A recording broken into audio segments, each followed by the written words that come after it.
Yo, what's up? Welcome to PS I Love You XOXO episode 95. I'm one of your hosts, Blessing Adeoye Jr. Joining me is Game Onesis, aka Janet Garcia. What's up? How's it going? It's going pretty good, Janet. How you doing? I'm doing pretty good. I'm excited to talk PlayStation. I busted out the, spoilers for tots. I have the holiday PlayStation sweater on that I got from GameStop. I love you got it from Game. Did you how long ago did you get it? Probably like 1 or 2 years ago. Okay.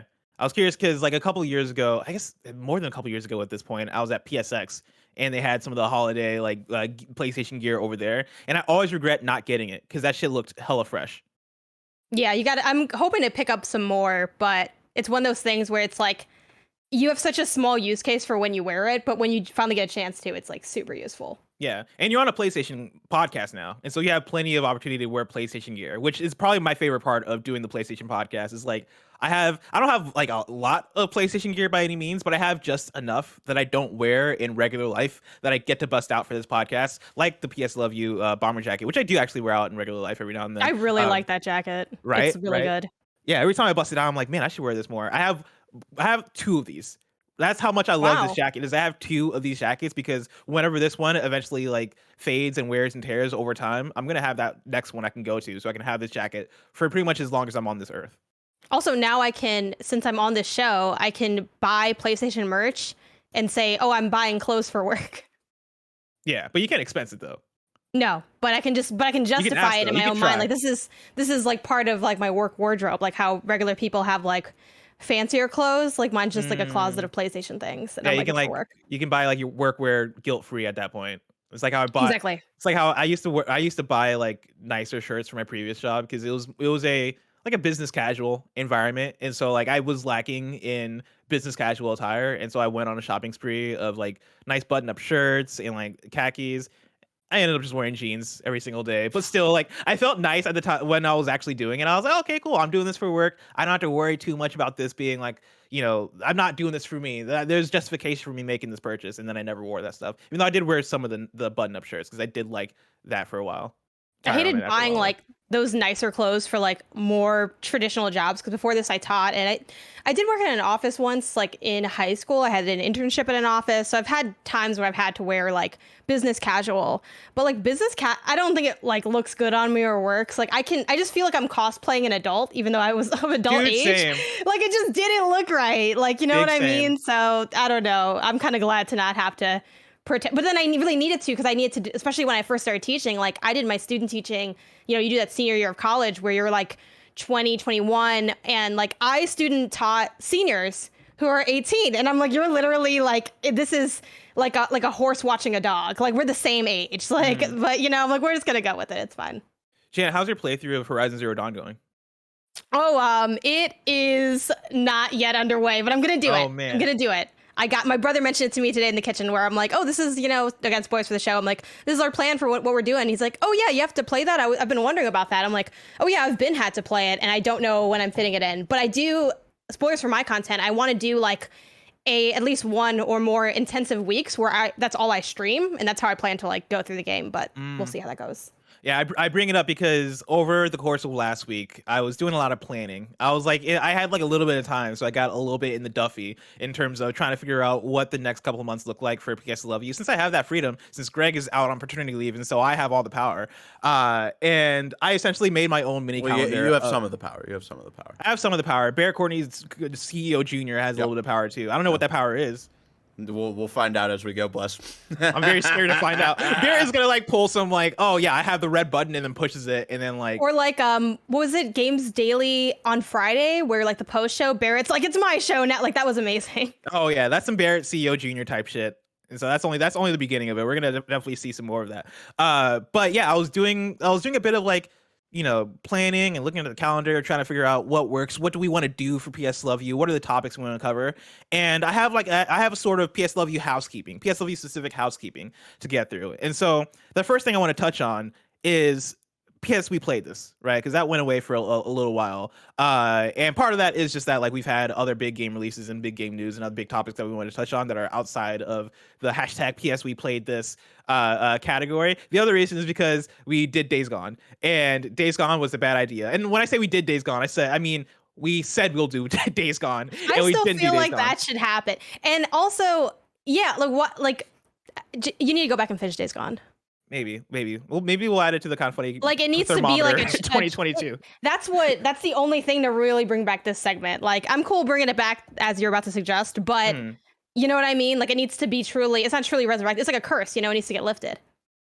So here's what I want to do, Janet. I want to bring back PS We Played This for two things, because we talked about doing this for both PlayStation Now and Horizon Zero Dawn. Since it'll be your first full playthrough of Horizon Zero Dawn, and I do want to jump into the Horizon Zero Dawn DLC, Frozen Wilds, for the first time. This is what I propose, right? This next month is PlayStation Now. We do the PlayStation Now PS We Played This because I know Barrett loves to get involved involved with what we do here too. Barrett just bought PlayStation Now so he can play the Metal Gear series. So he no, has it's not I've had PS Now for since January. Oh, you're just rocking with PS Now? Yeah, oh damn. Anytime you guys bring it up, I talk about how I use it and how I've been wanting to try to use it more and shit. Yeah, Plus, I feel like you just talk about it anytime I talk. Like for real you should talk about it, Barrett. You should talk about PlayStation Now more. You should. There's a couple of games that I think you should talk about more. But thank God Andy finally told me about the Forgotten City and Deathloop and how fucking dare you? How good 12 minutes is and stuff like that. Just well, I actually don't like 12 minutes. I actually very much don't like 12 minutes. But that's not what I heard. Okay, well, no. Now you guys are slandering my. Now you guys hate Miles Morales, but loves 12 minutes. Look at this Xbot, everybody. Look at this goddamn Xbot running the fucking PS I Love You show. I didn't know until I played 12 minutes. God damn it. The plan is for the next month to do PS Now with a PS Now hashtag PS We Played This in December, which will be our, I don't know what we'll call it, PS Now review. We'll just say for now.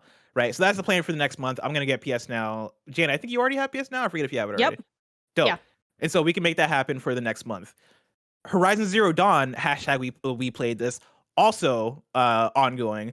That'll be due in January. That's the current plan, because that way we can do a Horizon Forbidden West episode in January. Theoretically, Greg will be back. We can do a full spoiler cast, whatever, and have it be Janet's review / our excitement for Horizon Forbidden West. I feel like that makes sense to do in January, leading into Horizon Forbidden West in February. All right, so that's the plan. All right, so everybody keeping up right now. PS Now, December, Horizon Zero Dawn, January.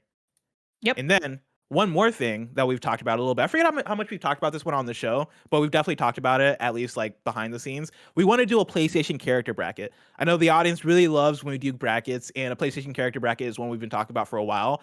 And right now, the plan is to do that tentatively 2 episodes from now. All right, and that is gonna hinge on big news. That's gonna hinge on big game reviews, whatever is hot and relevant. That could get pushed later on. I know next week, I think the plan is to do a GTA trilogy review, depending on when we get copies of that and how that goes. But 2 weeks from now is the idea of doing the character bracket, which means that from the audience, what I need is for y'all to go to patreon.com/KindaFunnyGames and write into PS I Love You with your submissions for characters that should be included for the PlayStation character bracket. We're talking, and Janet, I could use your feedback here, and Barry, I could use your feedback here. Is it greatest PlayStation characters, best PlayStation characters from all of PlayStation? What parameters are we rocking with here? I think it'd probably be, oh man, if it's best, we still have to explain what that is. Is it they have the best games, or they're the best characters in terms of being fleshed out and interesting? Or then there's also the zag of who could kill who? No, we can't. We can't find. No, it's not. The question isn't the strongest character. Blessing. Don't even think for a second to go down that goddamn rabbit hole again. I like that route. I heard Blessing and Greg fight about what 2 characters? It was Kratos versus a Ratchet. chicken. Kratos versus Ratchet. Kratos would be the chicken in that. Oh my god. Oh my god. We can't do that. We can't have 30 minutes of how much prep time they would each have and stuff like that. But it's important though. I think prep time is important. I think the parameters is going to be an amalgamation of things. I feel like you could do the aspect of who has the best game, but I would argue if we're arguing best PlayStation characters, I would go a little bit more into how we feel about their story arcs and their the themes surrounded about them, if those are implemented well, things like that is what I think of when you're trying to define the best of something, specifically character wise, right? So that's what that means to me. It could also mean more iconic. I don't know if that like you want to throw that in there. I feel like that's a different question though. See, to be honest, that's one that for me, I definitely is a factor, and I think this is going to be one of the ones where it's going to be to each person to figure out what best PlayStation character or greatest PlayStation character means to them. But yeah, I think it is a mixture of what Bear is talking about in terms of like, good character, right? This character has a great story. This character is a character that we love because of their story arcs, all that stuff. I think icon status is huge too. Like what PlayStation characters are iconic, what PlayStation characters mean the most to PlayStation. I think that comes into play. And then what PlayStation character can beat up other PlayStation characters. And this should be the lowest factor. That is that's gonna probably way lower on the scale. That would be like a tiebreaker situation. Yeah, that would be. If it's impossible for us to choose, then it's got to come down to all right, which one gets killed in a death match? Yeah. All right, so write in with your submissions for that. Of course, patreon.com/kindafunny games. Write into PS Love You, and we can talk about some of the submissions next week and figure out what the bracket looks like. I know we have folks in the community that are that love making like the actual like brackets, and we ask Andy to pretty those up and all that stuff. And so maybe next week we'll organize all of that. But I think that's a plan. I think we got a good thing going. That's what the next couple of months of PS Love You looks like in terms of some of the major content. So get hyped for that. Jana, I'm excited to tackle all of those episodes with you. Horizon, PS Now. I can't wait to get into PS Now, especially after watching Barrett play. How are you? What is your / our plan? Is it just choose your own adventure? Like, do you have a method for that madness? I think it's just choose your own adventure, right? Boot up what you want to boot up. See what speaks to you on the platform. And we can just talk about like how it runs and what the library is like. Is there a game that you're looking forward to picking first, or is there something at the top of your list right now? Because I'm going back into Sly Cooper and rounding that off, because I started off with that, and a lot of people have been tweeting at me like, "Oh, how's it going?" And I'm like, "Y'all don't understand. I have these one nights where I'm just like, okay, we're playing this, and then I just don't know when I'm going to play it again." So I'm excited to have a reason to make that more meaningful content-wise. But what's at the top of your list? I mean, I'm opening up the PlayStation Now library right now, because I'm gonna be honest. If you asked me what is on PlayStation Now, I would have been like, I don't know, man. MGS4 is on there for sure. And as I'm looking through, I mean, also, what's funny about the MGS4 thing, because we talk about this on Games Daily, how I don't think I played MGS4, but I played like the first 3. And I literally have a copy of MGS4 like underneath my main living room TV, and I just like totally forgot it was there. Like a physical copy you of should the play game. some MGS4. We're playing it again right now for the KindaFunny streams, and oh my god, that game starts off. I was just chilling on my sofa, and I'm like, hey, it's MGS4. It's been there the whole time, next to Simpsons Road Rage. Go figure. I'm looking through the PlayStation Now page on their website. I'll be honest, nothing here is speaking to me. Come Nothing on. is speaking to you. Here's the thing. And here's the thing. I've also played a lot of these Now games. connoisseur, as Blessing discovered today, even though I've been talking about PS Now for months, literally any time that you play PS Now. Oh my god. I would say like the only 2 parameters I would say is like check out a game that you have to stream specifically. So any of the PS3 games, right? Is like and just like test to see like how that experience works for you, because it's gonna be different for everybody. So I think that'll be something worthwhile to talk about. And then I guess like I don't know if there's still an option to like be able to just stream like PS2 and PS4 games, but like try that out and then like download stuff and just like see how everything like kind of like try to take as much advantage of the service as you can. And games specifically, like just kind of run buck wild, I guess. Yeah, they have it like tabbed in a fun way too, honestly. Like I was digging through it the other day, and they have like exclusives or like stream only or all these other options, or download only rather. So I'm probably going to start with Sly Cooper and then probably hit up exclusives and look if there's ones that I haven't played or haven't spent as much time with or don't really remember. And I'm going to kind of just use it as like a weird port key backlog situation. That's my plan for it, but we'll see. Yeah, I'm looking through right now. I think the problem is I played a lot of the games that I theoretically would care about, because like when I look at their main page, the big games that they advertised are Last of Us Part 2, which I played, Fallout 76, I've tried that, Celeste, I played that, and like the list kind of goes on like that. But there is a bunch of PS3 shit that I would like to go back to, because I haven't played a lot of PS3 games in a while. Ooh, you know what? I want to go back and play some of those Ratchet and Clank games on PS3, because I missed out on quite a few of those. Yeah, you didn't you only play the ones that were like not as good? I played the first Ratchet and Clank, and I played Deadlocked is the one that I played that isn't like talked about as much, but I love Deadlocked. Ratchet and Clank for sure. I'm seeing that Red Faction, like all the Red Faction games pretty much are on PlayStation Now, except for like Armageddon or whatever it was called, the last Red Faction game. Yeah, I'd be Right. interested to see what you think of those games. I wonder what that would feel like playing the older Ratchet and Clank games after playing the newer ones. I have no idea, so I'm very curious. But those are some of my favorites of the They also got a franchise. bunch of Sonic games on here, including Oh my Sonic God. the Fighters and Sonic the Hedgehog 4. And so, like, hey, there's some games. There are some video games. Star Wars, Racer Revenge. Holy shit. Okay, you know what? There's some stuff in here that I'm excited to get into. Also, I'm looking at a dated list. Is what I'm realizing right now from Push Square. It's from 2019. So hopefully those games. Oh no, it was updated November 2021. So we're good. I got good. I got the website up here, so I've got all the current stuff and everything you Sick. named is on there. You know I what? need to give Sly Cooper another chance. I remember like the first time I tried PS Now like years ago.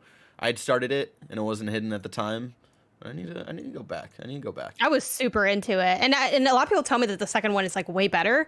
So I'm looking forward to what else it has to offer. I don't know how deep into the franchise I can get given like the time parameters we have, because I do want to like taste test a bunch of stuff. Yeah. But I don't know. Maybe I'll just do 2 hours a piece of like as many games as I possibly can. I don't know. I'm excited about it. This is what I'll throw out too. Since we're all doing this together, you know, I'm sure plenty of the audience is going to be buying PlayStation Now for the month to check it out with us.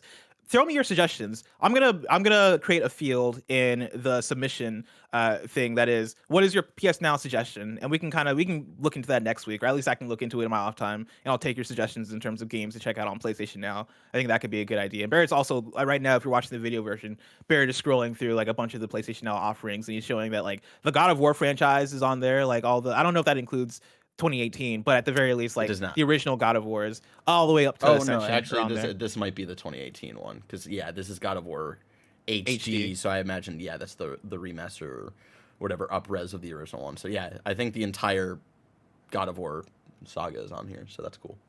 Hell yeah. Well, there's your assignment, everybody.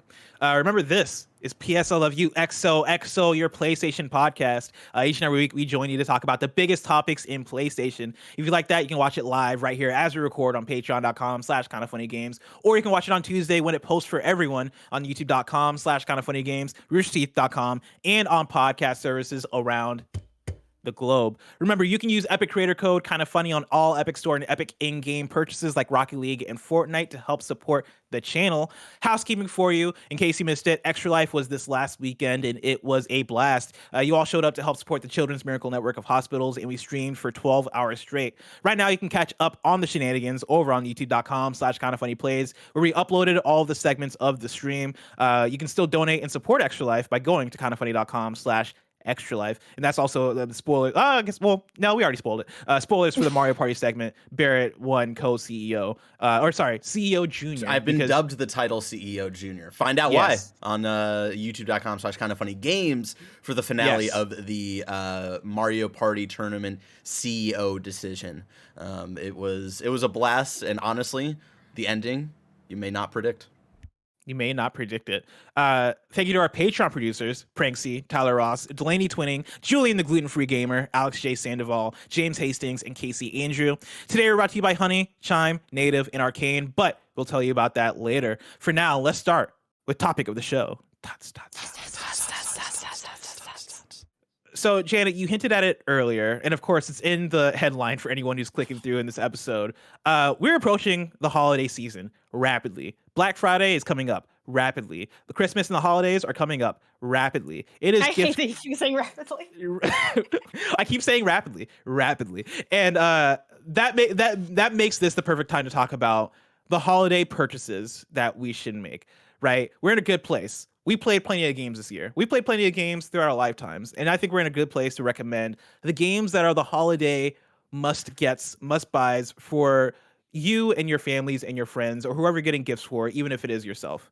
And so this topic of the show is going to be PS I Love You's definitive 2021 PlayStation Holiday Shopping Guide. And I want to give a big shout out to a community member named Puppy with a Nuke, who, one, it's a very aggressive username. I love it. But two, last week when we were hanging out in Barrett's stream, because Barrett was doing a test run of PlayStation Now for the Metal Gear streams, came into the chat and I was talking about like, hey, anybody got any suggestions for some PSLV topics? And they brought that one up, and I thought about it for a second. I was like, man, that's kind of different for PSLV. But then I was like, no, that's perfect. It's timely. It's one that I'm sure plenty of people can come back to when they start shopping for the holidays, and it's a fun one, or it's one that we can make fun between me and you, Janet, because what I've done here and what you've done here, we've actually partnered up on this. We've created a bunch of prompts essentially for scenarios that people will find themselves in for shopping for the holidays. And so we're going to talk about like the hit 2021 game that you should get as a gift, the low key 2021 game, the must have accessory, stuff like that. And yeah, that's going to be the topic. Janet, are you ready? Yes, I'm ready to embrace the pressure of ruining someone's or making someone's holiday, because we all have had those experiences where you either give a gift or you get a gift and it just doesn't hit, or it really does hit. So I'm hoping we're going to be on the right side of history with this one. I'm very excited. I'm very sad that I don't own a Santa hat. That's like my one regret for this episode, because this would have been the perfect episode to rock that with. I also, okay, because I saw, top of the show and stuff, and I was getting ready for the show. And then I'm like, all right, I'm going to put on the holiday sweatshirt because that's timely. And I was going to put on like a hat or some little like ear thing. Like I have all these little headbands, but I have them in like we have like a small bit of storage in our garage in our apartment unit. And it's like somewhere in there. So I'm like, yeah. I'll have to wait until when we do our PS Now stuff. We'll wear holiday stuff for some reason. Now, we got a bunch of prompts that we're going to get into. I also did reach out to the community in the audience to get submissions in for their holiday shopping suggestions. And so we'll get into that in a second. Now, Barrett, let me ask you, is Janet frozen for you? Yes. Okay. Janet, can you hear us? All right, Janet is gone. Janet is gone. Janet is completely gone. Do we want to wait for her? She probably needs to restart her computer. Yeah, probably. I mean, we can vibe and chill. What was the rest of your intro to this segment? Because I think Janet. That was my intro. Briefed. Oh, that was your intro. All right, that was my intro. I was done with. I ran out of gas. I was about to get into the first one, and then all of a sudden Janet freezes, and I'm like, certainly this is not the face that Janet is making. I got a Slack from Janet. Oh my God, my entire computer died. Okay. Okay. Alrighty. Well, let's see if I have a suggestion for here. Literally, no warning. It just died. It's restarting now. So she's gonna come back in here in a minute, and hopefully her computer doesn't die again. But Blessing, if you want to introduce the first segment and talk about, and we can talk about your pick here, and solve for time when Janet gets in here. For sure. So the first segment I mentioned before is the hit 2021 game. What is a hit 2021 game that is going to be my pick for the definitive 2021 PlayStation Holiday shopping guide written by PSILOVEPHOTOMODE? My pick is Deathloop. I think in terms of the big blockbuster games this year, it's a really good one just for the fact of it's an action game. I think action is fairly universal for gamers who are getting somebody a gift. I think, most gamers are into action, or at least a good percentage of gamers. Let me not say most. A good percentage of gamers are into action games. It's a first-person shooter, but it has a lot of interesting style elements to it. It has stealth gameplay. I think it's an easier one to get into as well. It's not super hardcore and super difficult to get into. And I just think it's a fun time. I think it's one of the best games of the year, and it's an easy recommendation for a hit 2021 game to get into. Barrett, would you agree? 100%. Oh, Janet's coming back. Hey, she back. She back. Yeah, I would agree 100%. I think Deathloop is one of those games that I think anybody who has a PS5, with that being a PlayStation exclusive, should check out. I think that'll be a fun holiday gift for anybody who might be getting a PS5 for the first time this year, or have been wondering about what games to pick up. Like those the gamers who are a little more playing those regular games every year. They're just playing their Maddens and their Call of Duties, and this might be a good one to surprise them with and be like, hey, here's something to test the waters and to branch out a little bit. I think it's a good test run as well for other Arcane games and stuff like that. I think if you're going to introduce any of the Arcane type of games to anybody for the holidays, I think Deathloop would be the game to check out. And I think that the fact that you bring in the mainstream, right? The folks who are in it for the Maddens and the Call of Duties and all this stuff. I think Deathloop is the perfect in between of a game that I think would speak to people who are in that mainstream audience of, I'm not a hardcore gamer. I don't play every single game that comes out. I just play the games that I like, right?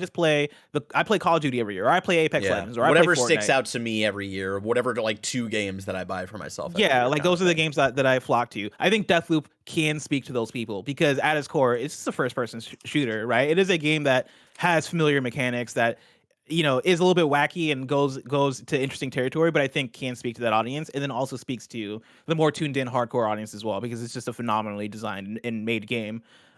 Janet, are you back, first of all?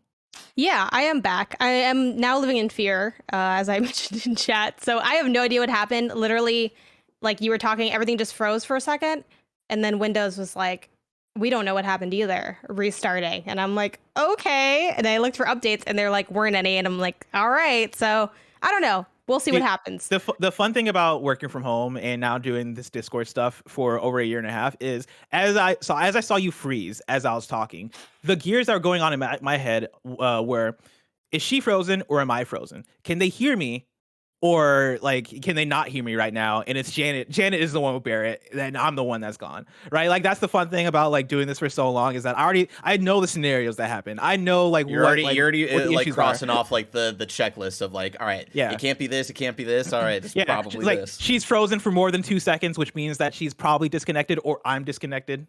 It's fun. Yeah, when everything went down, I'm like, did something happen to Blessing? And I'm like, nah, something happened to me. Yep. And then it just kind of.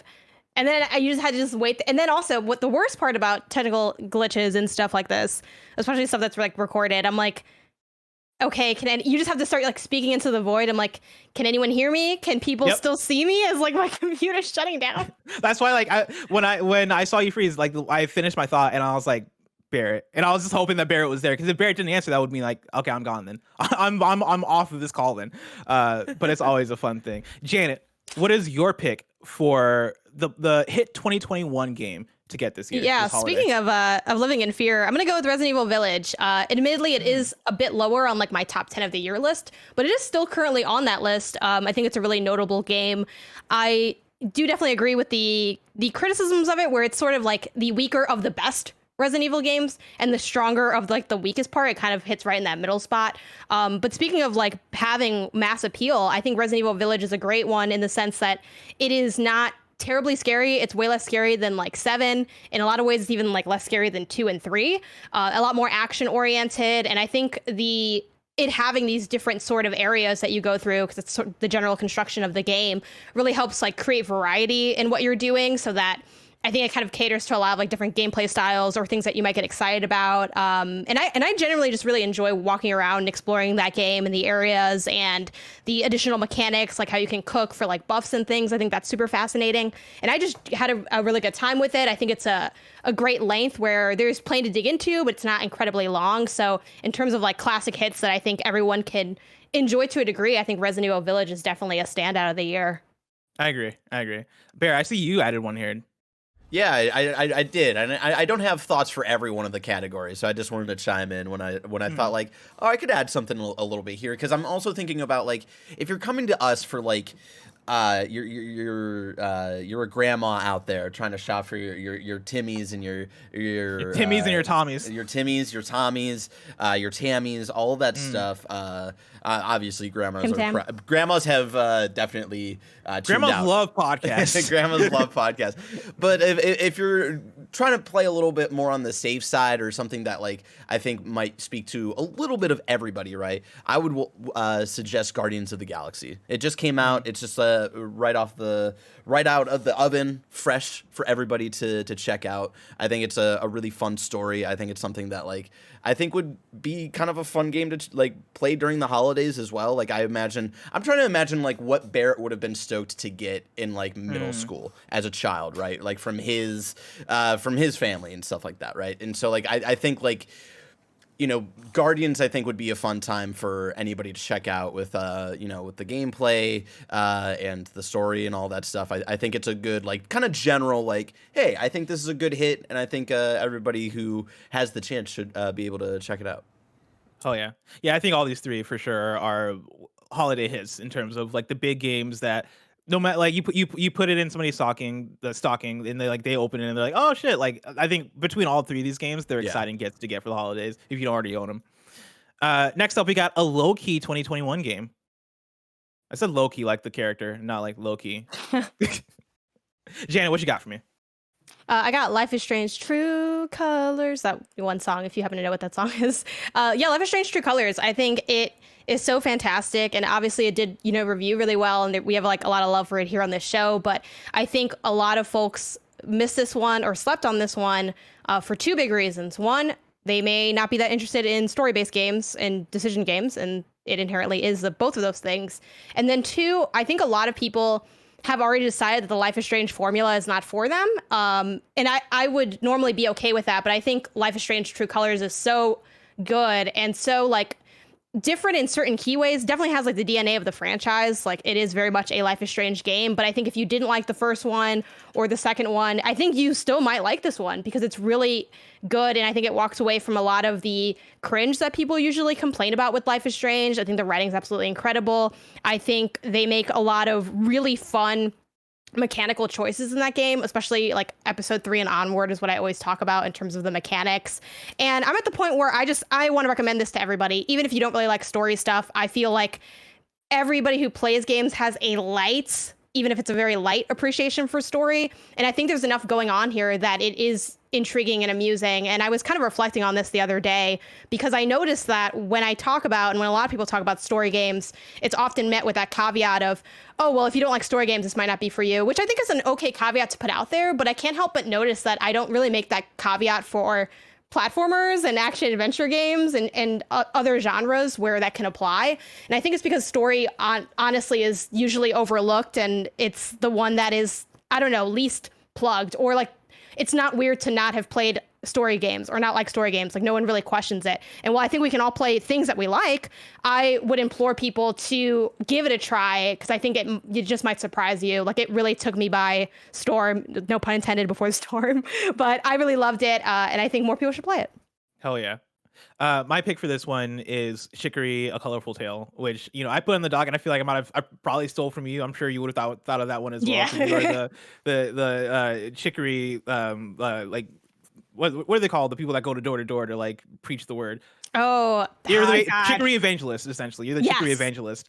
And this is one I picked because I think it's one that anybody can get into. Like, if you like a Zelda, you'll like Chicory. It's that same type of formula of, overworld map. You're searching through dungeons. You're solving puzzles. You're getting to like action sequences, but the action in this game is very light action, right? Like the thrust of the game is the painting and the coloring, and mechanically that is kind of where you're getting into the more dense stuff. But for the most part, it is a game that is about 1, story, 2, exploration, and 3, just like having kind of a chill, cozy time and like connecting with these characters. And it's one that I think is worth anyone trying, and one that I don't think would go wrong in terms of getting somebody. I think anybody can get into this type of game, especially anybody that is like, I like a Zelda, or I like, indie games, or I like a fun story, or I like a good soundtrack, right? I think Chicory checks so many boxes in terms of a game that I think could speak to a lot of different types of people. And it's a game that is just very good, has a very good quality to it, and it's super well written. And again, has all those fantastic, like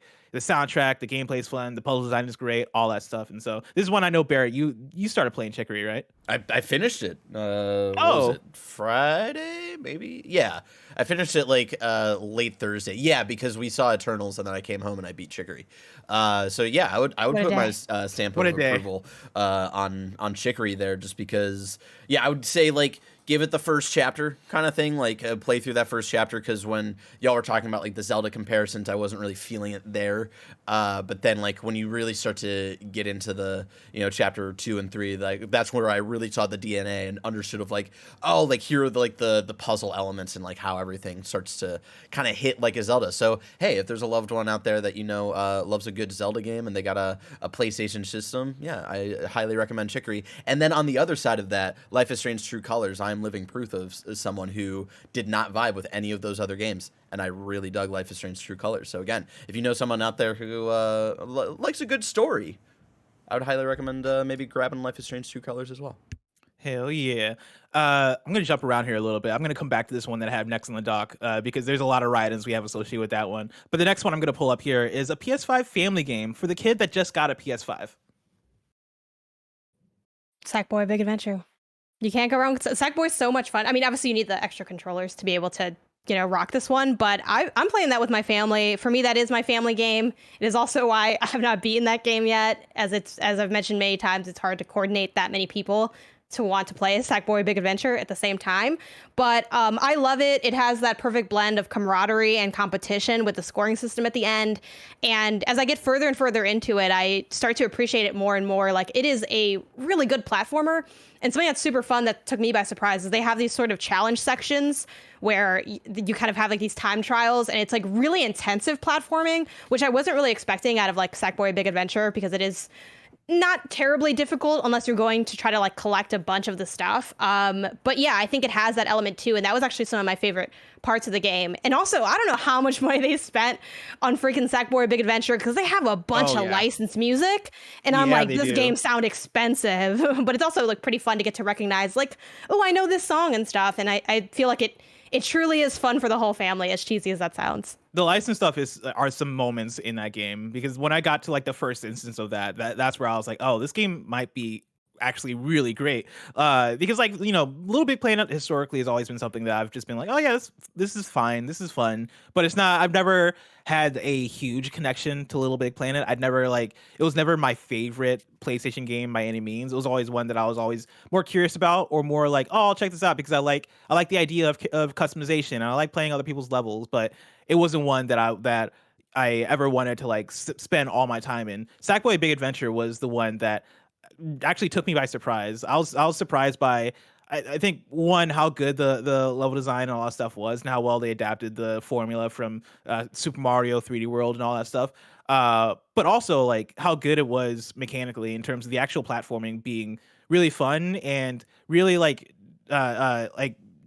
really like kind of toned up from the original Little Big Planet games, because I always felt like Little Big Planet was just too floaty for me in terms of what I like out of platformers, right? 2D platformers. Those games never felt like they were the hardcore, I'm going to like hit this jump super precise. The games are always super floaty. And the thing that I liked about those games were seeing the creations, and like somebody recreated Final Fantasy VII. Oh, I'm going to see the Little Big Planet version of this, and going through those.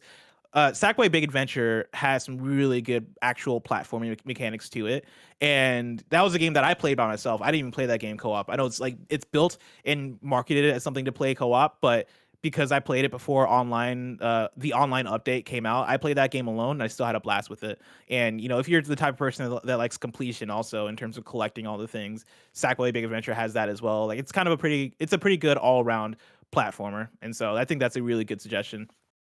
My pick for the PS5 family game for the kid that just got a PS5 is Ratchet and Clank Rift Apart. I feel like it's a very easy recommendation, right? One of the biggest games of the year, and it has that, I think, Pixar quality, at least for video games. When you think of, oh, this looks beautiful, the story is really good, the characters are really lovable, the gameplay is fantastic. I think any kid that is getting a PS5 this year, or even in the last year, I think Ratchet and Clank is like the easy slam dunk of a game to get for them. Barrett Courtney, I see you have one written here. Yeah, this is one of the ones I wrote in with, because again, I'm thinking back. What is middle school Barrett? What would he be psyched to get for Christmas? Of course, Psychonauts 2. I would highly recommend. Of course, I know the 2 on the end of there, right, is a little like, oh, like my child didn't play Psychonauts 1, so like, will they understand 2? Don't worry. There's a recap at the very beginning. It'll get you caught up. No problem with that. I think it's a very fun 3D platformer for the kids out there. I think it's a very imaginative and creative story and world for the kids out there who love like the really weird cartoons and stuff like that. If they're somehow watching Invader Zim nowadays, or just like all the weird Nickelodeon Cartoon Network stuff, I think this would hit for them, especially with like art style and just like with the humor and stuff like that. I think think would be a really nice gift for all of the weird kids out there who just love like just fun artsy kind of stuff. And I think it's gotten a very important message with like mental health and supporting others no matter where they're coming from, and just trying to be better together. And I think that's a very great message, and they go a little deeper into that, of course, than what I'm just selling it as. But I think that's something that, like, I think a lot of kids growing up, especially right now, like, should try to, like, experience that story. And I think, it's kind of hidden within, like, the fun collect-a-thon 3D platforming, floating around on your imaginary ball and shooting stuff. It's a great game, and I recommend that be your PS5 family game. I know it's confusing because it was distributed by or published by Xbox, but it is on other platforms. So there you go. It is available. Every week I feel more and more guilty for not having played more of Psychonauts 2. I'm gonna have to reinstall it. I'm gonna have to do it. Next one I want to pull is a must-have accessory. Now, this is the one that when I put out the question on Twitter for people to write into in the Patreon submission form, this is the one that people lashed onto. A lot of people had a lot to say about accessories, and so I'll start off with my suggestion, which is the Sony Pulse 3D headset, which is this one right here. I'll hold it up for video watchers. I love this thing. It is the best headset I've ever owned. It is super comfortable. I wear glasses, and oftentimes with headsets, glasses they always become a thing. Like either the headsets are too tight and they like squeeze your glasses into your face, just like my Beats by Dre headphones are that I'm wearing during all the podcasts. Or like there's always something getting in the way when it comes to glasses. In terms of functionality, like, well, one, that's it for comfortability. Like, comfortability is great. In terms of functionality, I mean, these things are built to work with the PlayStation 5, right? And so like any sort of feature or function you would need, it's kind of there for you in terms of the easy stuff, right? Like you can adjust the game party chat balance from the headphones. You can adjust the overall volume. You can mute from the headphones, do all the stuff that you expect. And yeah, it's just really good quality and it's really great. And it also works with like the 3D audio stuff that you get from playing a game, stuff like Returnal. Returnal sounds great in these headphones.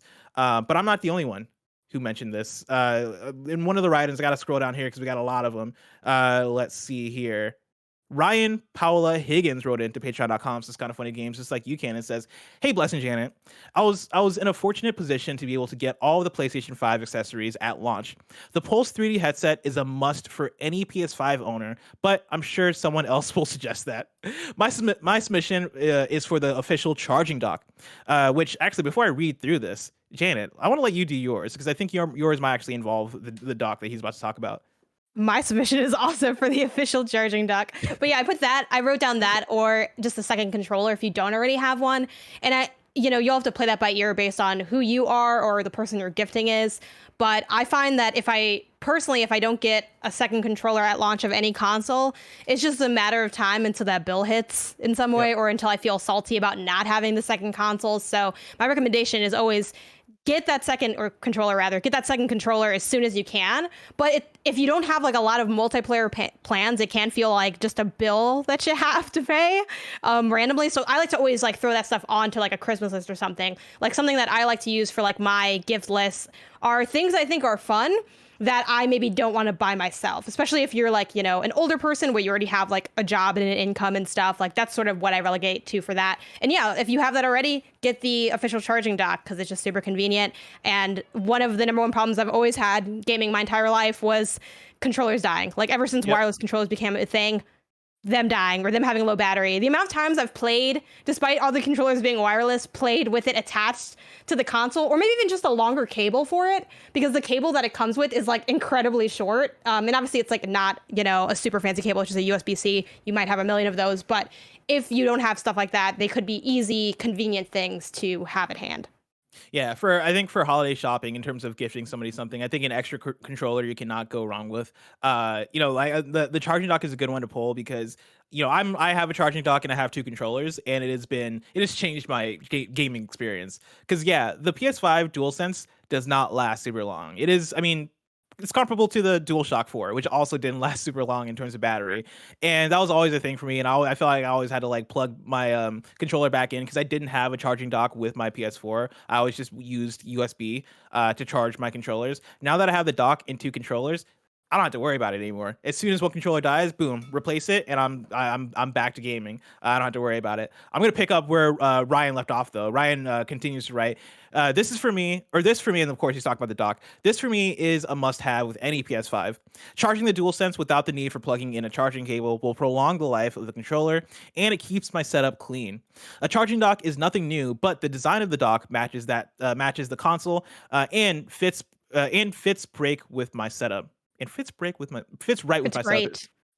Fits great with my setup. Yeah, that makes sense. On the other side, I haven't used the PS5 camera yet, and it's been put back in its box. I would avoid the camera for now. Take care, everyone, and stay safe. That's a good call, Ryan, of like a holiday shopping thing or a holiday item that's not worth getting. Right now, the camera is probably a waste of space because I've not busted out my camera. I'll also lightly for things you might want to avoid, or I don't know, you guys know yourselves and your habits with the PlayStation 5, but I didn't buy this. My boyfriend had bought this, the PlayStation remote, where it's like you can use like Netflix. Who buys and stuff the with remote? I don't know. He bought the remote. I can't see through my ring light whether or not he can hear me talking about him, but I don't know why he got the remote. I think he just wanted to have everything. Like, I don't know, but yeah, he nodded. That's what he just wanted, all of it. An early adopter and testing it all out, like what's worth it and stuff like that. And I before it was coming out, like when pre-orders were up, I was like, should I get the remote? Am I gonna use that? We did use it for a little bit, like at first, and then I was like, oh, it's kind of nice that we have this. And then I felt kind of salty that I didn't get the remote. But then honestly, after the first like few times we used it, I personally haven't used it since. I'm not sure if he's used it at all when I haven't noticed, but yeah, I think that one's definitely a mixed bag. I mean, if you know someone that is constantly using like that media feature, but for someone like me where we have like smart TVs and stuff that already have those apps embedded, I found that we used it for like a month and then not since. Maybe for the people out there like myself, where we've got the smart TV, so I don't use any streaming apps on my PS5 anymore since HBO Max finally came to my smart TV. But then if you have like the disc version, right, and you're watching a lot of like 4K Blu-rays or something like that, like that's a good call. That might be a good use of money there if you're using it as like your kind of like your like feature 4K Blu-ray machine as well. I also want to bring in a write-in from @ProperMatt on Twitter. That's like their full username for the Patreon submission form, which I got mad respect for. @ProperMatt on Twitter says, "Give me that extra controller. All that fancy rumble just drains the battery so fast on the DualSense. Don't ruin the holidays by only giving them one controller." Which, yeah, a lot of people are on this controller train, this extra controller train for the PS5. Which, I mean, on that note, right? Like I feel like this is a natural one to get into. Janet, you had like a lot of fun prompts in here. And one of the ones that you brought up was the when in doubt purchase. The when in doubt purchase. And my write-in for that one, or my pick for that one, is get the Crimson or Black DualSense. Right? Because like everybody has a white DualSense. If you got the console at launch, you already have a white DualSense. You don't need to worry about that. The Crimson and the Black DualSense, fresh. Dope as hell. They look great. I got a Crimson DualSense. I'm looking at it over there right now, and it's on the dock.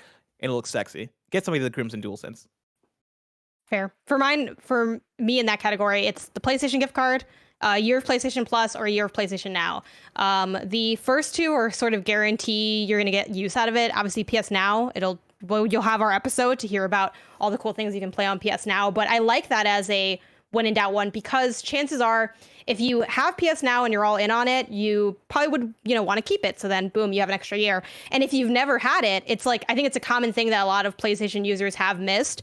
But it's one of those things where, it'd be cool to have, but maybe you don't want to pay for it because you don't want the extra expense or the subscription. You don't know how much you like it. So if you have that on your gift list, that's like an easy, cool, fun thing where you can get all the benefit of the service without having to make the decision of like, is it worth it? Am I going to play it enough? Like, you'll just have it there available to you.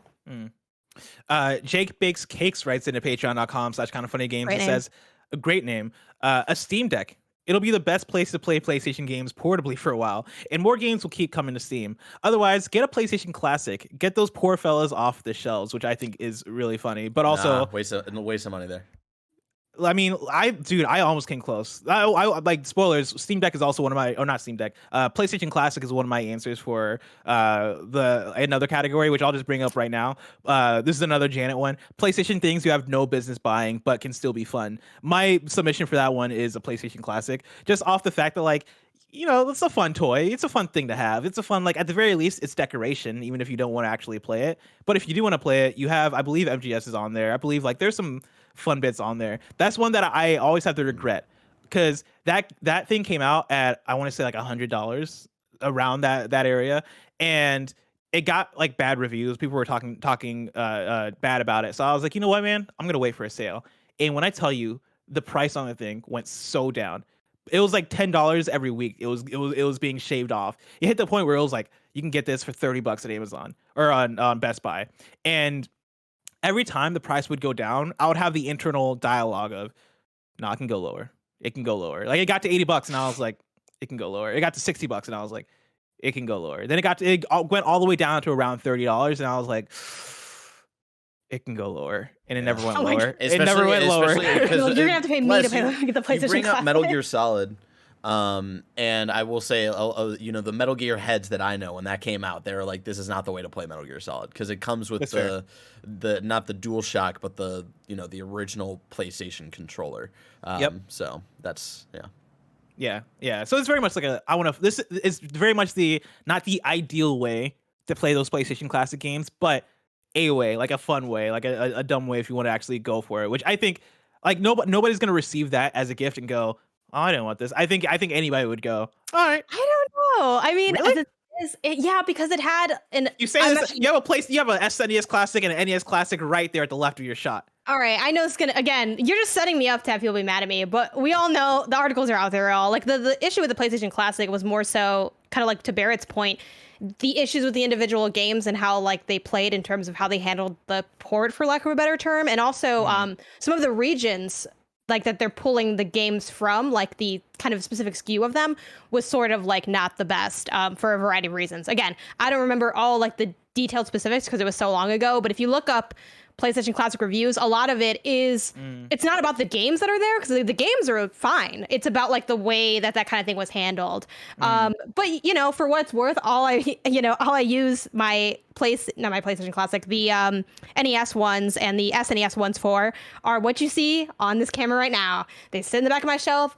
I'm not even confident that I think I played, like, one. I definitely played, like, the NES one, maybe a little bit the SNES one, but not much. It's been eons since I've used it, so if nothing else, it's like a little bit of decor. For me, listen, my dumb thing. While we're still on the conversation, here's the thing I'll say. Right, PlayStation Classic, of course, people are going to get it to play the PlayStation games. Now, can you get it and hack it to do other things? Maybe. That's all. That's all I just want to throw out there. That's all I'm going to throw out there. That's we wouldn't do that. We wouldn't do that. But if I could get one, and all I'm saying is that, like, there's ways to have fun with that thing. But go for it, Janet. My dumb thing that you have no business buying but can still be fun, and by that I mean it's, like, not relevant to, like, the modern era pretty much in any way. PS Vita or a PSP, whatever one you'd prefer for whatever reason, if you don't already have those consoles. This actually is something I got for Christmas, I think last year. I got my Vita because I already had a PSP, and it just was a great way to, enjoy some old games that I missed out on. Obviously, y'all have a lot of love for the Vita. The Vita has a huge, like, really fun community to it, and I love handheld games. And again, I had the PSP, I just never happened to get the Vita. So this was great because, again, it fell into that category for me where when I make my lists, I look for fun things that I don't want to buy myself. And this definitely fell into that category where, in the modern era, do I want to drop $100 to $200 on a Vita that I'm barely going to play? No, not really. But if I got one, that'd be awesome. So boom, it went on the list and I was able to get it.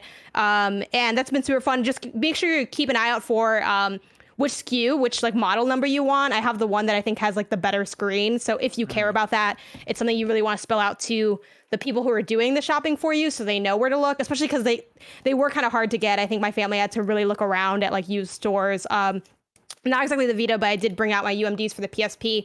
Another fun thing about this is it can be super cheap once you get the console, because you can just hit up retro stores and, like, Medal of Honor here is like $4. Loco Roco I think I got for like $7. So you can really, what's kind of nice about this to me is you can really have fun with it because you can kind of make, a couple of days of fun out of it. You can go to some stores, pick up some things. You can listen to, like, our old episode on, like, the Vita and games you can dig into there. Again, the Vita has a huge community, so you can kind of just really delve into a subsect of the hobby. And again, a nice thing is this is all older stuff. So like, you know, no one's going to be adding me that like I didn't play Loco Roco 2 really, unless maybe Loco Roco 3 comes out. So it's like all just fun and chill. It's not about keeping up with the hottest things. It's about just enjoying good games and exploring. And I think that's some of the most fun of the hobby. Not that I don't enjoy also keeping up with like all these lists and, you know, min-maxing all that stuff, but I like it for that. It's my place to be retro and weird. Yeah, hardware, like hardware that you've not had as much experience with before, receiving that as like a gift, I think is always a fun thing.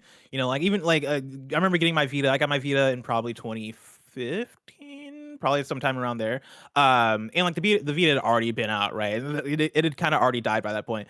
But it was still a fun thing because like I got it, and this is when PlayStation Plus games were still coming out for Vita, and so like I would download the PlayStation Plus games. I would go through and all the cross buy games that I already had. I would download them. I'd get Super Meat Boy. I'd get like all the other games, and I'd just have fun, right? Like it was a new way to play those games on a platform that I hadn't like played on before, and I think that just went a long way in terms of, oh, I like this thing. Like this is a cool thing, right? It might not be as relevant to use anymore, but I don't think that takes away from the fun of going back and playing old stuff in a new way, or playing stuff that maybe you didn't have the chance to play before because it's only on Vita. Things like Severed, or even Persona 4 Golden, which I know is Severed's on PC, on the 3DS too. Yeah. It's on 3DS. Yeah, that's where I played it. I think Severed like made it to a couple of different places. It's on. I know it's on mobile. I think too. Yeah, but you know, the point still stands where there are a few exclusives, and then things that maybe are the console's just more known for. Yeah, exactly. Blessing, Janet. What's up? Y'all convinced me. I'm ordering a charger cable to charge this PlayStation Vita that I've had for 4 years. Oh yeah, that's the other thing. Everyone loses the cable. Also, you need a memory card though for the Vita. The Vita has like no memory. Memory card. So, hold on. And the memory cards are expensive. The memory card. Let's see. It's they're in so the bottom. expensive. It's in the bottom right, I imagine. It's got a memory card already in it. Let's see. It's got 8 gigs of memory. Okay, that's decent. Because really, all I want to do is to try to give Persona 4 Golden another shot. And I'm gonna be honest, Blessing. PC wasn't the way to do it. Being stuck at my desk trying to play Persona 4 Golden, not the way to do it. I'd rather do it lying in bed. My memory card is 32 gigabytes because I didn't want to have this problem ever again. So, but that was an expense that I had to like just pay for myself out of pocket because it didn't come with my gift itself. So I guess I could have tried to like get it for my birthday, which is right after Christmas. But yeah, that's something to be aware of, that you will need it doesn't come with much memory. You probably will need to invest in a memory card. So either add that to the list or like get that on your own. Bear, my question for you is when you are when we were still in the office, when you were commuting, were you driving or were you taking the bus? That was a bus. I don't like playing things though. I get easily motion sick. Even if I'm just in a car and like looking at my phone for like just a minute, it gets really bad. My commute is dedicated to purely music. That's just how I would start my day. Dude, when I played Persona 4 Golden, I played it like 70% on the bus, and I never looked forward to bus rides so much since then, right? Like I had so much fun playing that game and it was like probably like a 45 to an hour long bus ride to get to work and back at around that time, and like it was the best spent time ever. I absolutely adored playing that game that way. But I think Vita is the way to play it. I'm excited to see if this Vita still works. That'll be the fun journey. Oh yeah. The next category here is another one that Jana added. PlayStation merch / art books / etc. Which I really like this one because this is thinking outside the box of, all right, I don't know what games this person has, I don't know what accessories this person has, but like what art can I get them? What books can I get them? Right? What are the things that a PlayStation fan, like a hardcore PlayStation fan, would love and appreciate? My pick for this is actually a book by Hideo Kojima that just came out last month called The Creative Gene, how books, movies, and music inspired the creator of Death Stranding and Metal Gear Solid. I've actually just ordered this book and it's coming in either today or tomorrow. Nice. And then I got this via a buy two get one free thing. Shout out to Wario64 who tweeted about this yesterday. And I had bought this Hideo Kojima book. I had bought Ask Iwata, a book that was, I believe, written by Iwata, or at least it's like a compilation of words of wisdom from Satoru Iwata. And then I also got the Death Stranding like art book, The Art of Death Stranding, with the buy two get one free. But I've heard good things about this Hideo Kojima book. The funny thing is, this got on my radar because of Lupe Fiasco, the rapper. He had tweeted, or no, he had posted an Instagram post about the book, and like Lupe is like is like a big Hideo Kojima fan, and so like I saw that on my timeline. I was like, oh shit, like Lupe got the Hideo Kojima book. I didn't know this was the thing. I need to get this book myself. And so when I saw the deal, I was like, I'm getting that. I'm for sure getting that. And so that is my suggestion, to put that out there. I'm somebody who is very bad about like reading the books that I actually get and actually buy. I have so many comics and books that I own that I've just never touched. This is one that I really actually do want to make time to read. But even if you know a Hideo Kojima fan in your life, I'm sure whether they like reading or not, they would probably appreciate the book. Oh my gosh. Maybe I should. Maybe I should steal that for my boyfriend, who's also a big Hideo Kojima fan. Not that I'm not, but because I had got him last year this Kojima production shirt that you can get at the PlayStation Gear store. Which, if you're watching the video version, I have the shirt. I asked, can I show the shirt I got you on this on the show? And it's pretty decently worn. So he's worn a good amount. I think I did good with this. But what I like about this is that one, it's like you're a fan of the company, but two, the logo just looks really dope. So I kind of honestly, I'm waiting for this to shrink so I can just take it for myself. They went in with that logo with the right mindset of like what's gonna look cool on a shirt, Yeah, and they pulled that off like masterfully. Other stuff, and again, all this you can get from like the PlayStation Gear store, and they have it like broken down to like game franchises. One that I had put on my list from like last year, and I got it for my birthday, I think, is The Last of Us Part 2 art book. Nice. I got that one too. Yeah, I love it. It has like all this cool concept art and like little blurbs about like the characters and what they were going for. And it's just, honestly, I feel like if you ever get excited or interested and retweet the little like snippets that come out of just behind the scenes design stuff, like you'd like these books because it's basically all that. And I really get a kick out of reading them. Same thing from the store, my mug that was mentioned like a few episodes ago, my Last of Us Rust and Coffee mug. The Gear store also has that Dream sweater that Greg has with little shapes. It's super cute. I really want that one. And then as a general shout out, I think places like Insert Coin and Fangamer are really good for clothes and merch. And then Limited Run Games could be a fun place to go if you have a PlayStation fan who likes physical media, so if they have a 5, make sure they have the disc drive and everything still. But Limited Run Games is a company that puts out physical SKUs of games that didn't get a physical release otherwise. So like I have my favorite thing that I have from Limited Run that's PlayStation is a PS4 copy of the Jak and Daxter trilogy. So it's like the only physical copy of this game that exists. Like it wasn't printed otherwise. It is, you can play it on PS4 just fine. But I really like having that in my collection. So obviously that one's harder to get because they are limited run, right? It runs out. But I think just scanning that, you might find like, oh, I know they like this indie, or like, I think collector's editions are good things for that reason too, because I've always wanted like certain collector's editions, but then it's like, well, do I buy the game a second time if I already own it? Like that could be a fun zag to do too. Hell yeah. Kabaz writes in and says, the sacred symbol lights. I have them. Greg has them. Blessing has them. They're perfect. And yeah, those are the lights with the PlayStation symbols with like, mine is like probably like this big. It lights up. It's like it's a cool decoration to have. I like that thing. And so that's a good call, Kababs. And I think anybody can appreciate that. Lucid Dream also writes in and says, I wanted to give a shout out to Aslar on Twitter.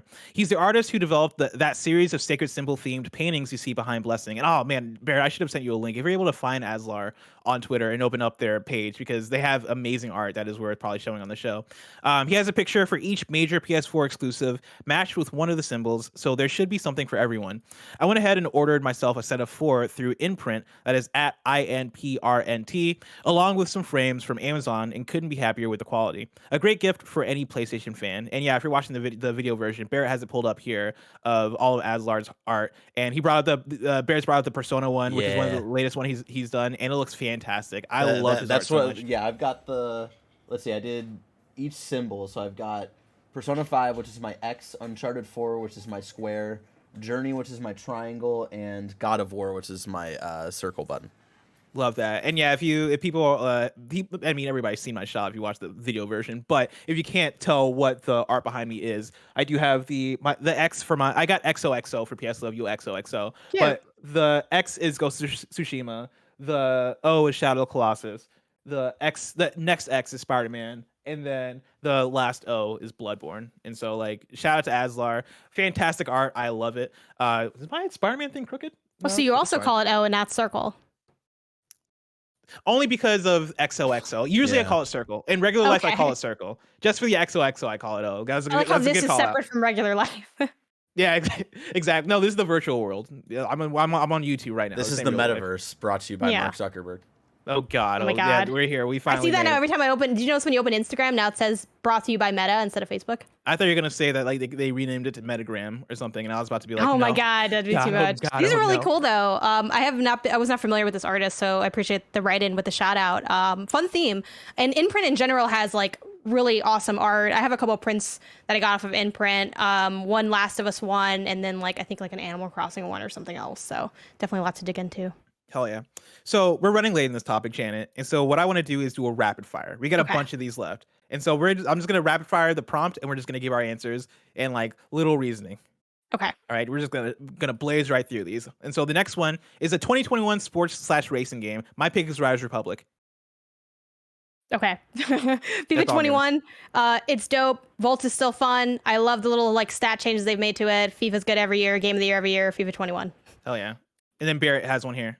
Yeah, since you're on PlayStation and you don't get any Xbox games, Hot Wheels Unleashed, really fun, imaginative racing game, short and sweet and simple. I think that's one that would be fun for the entire family. Hell yeah. And if you have an second Xbox, that. of course, get some Forza Horizon 5. A currently hot multiplayer game.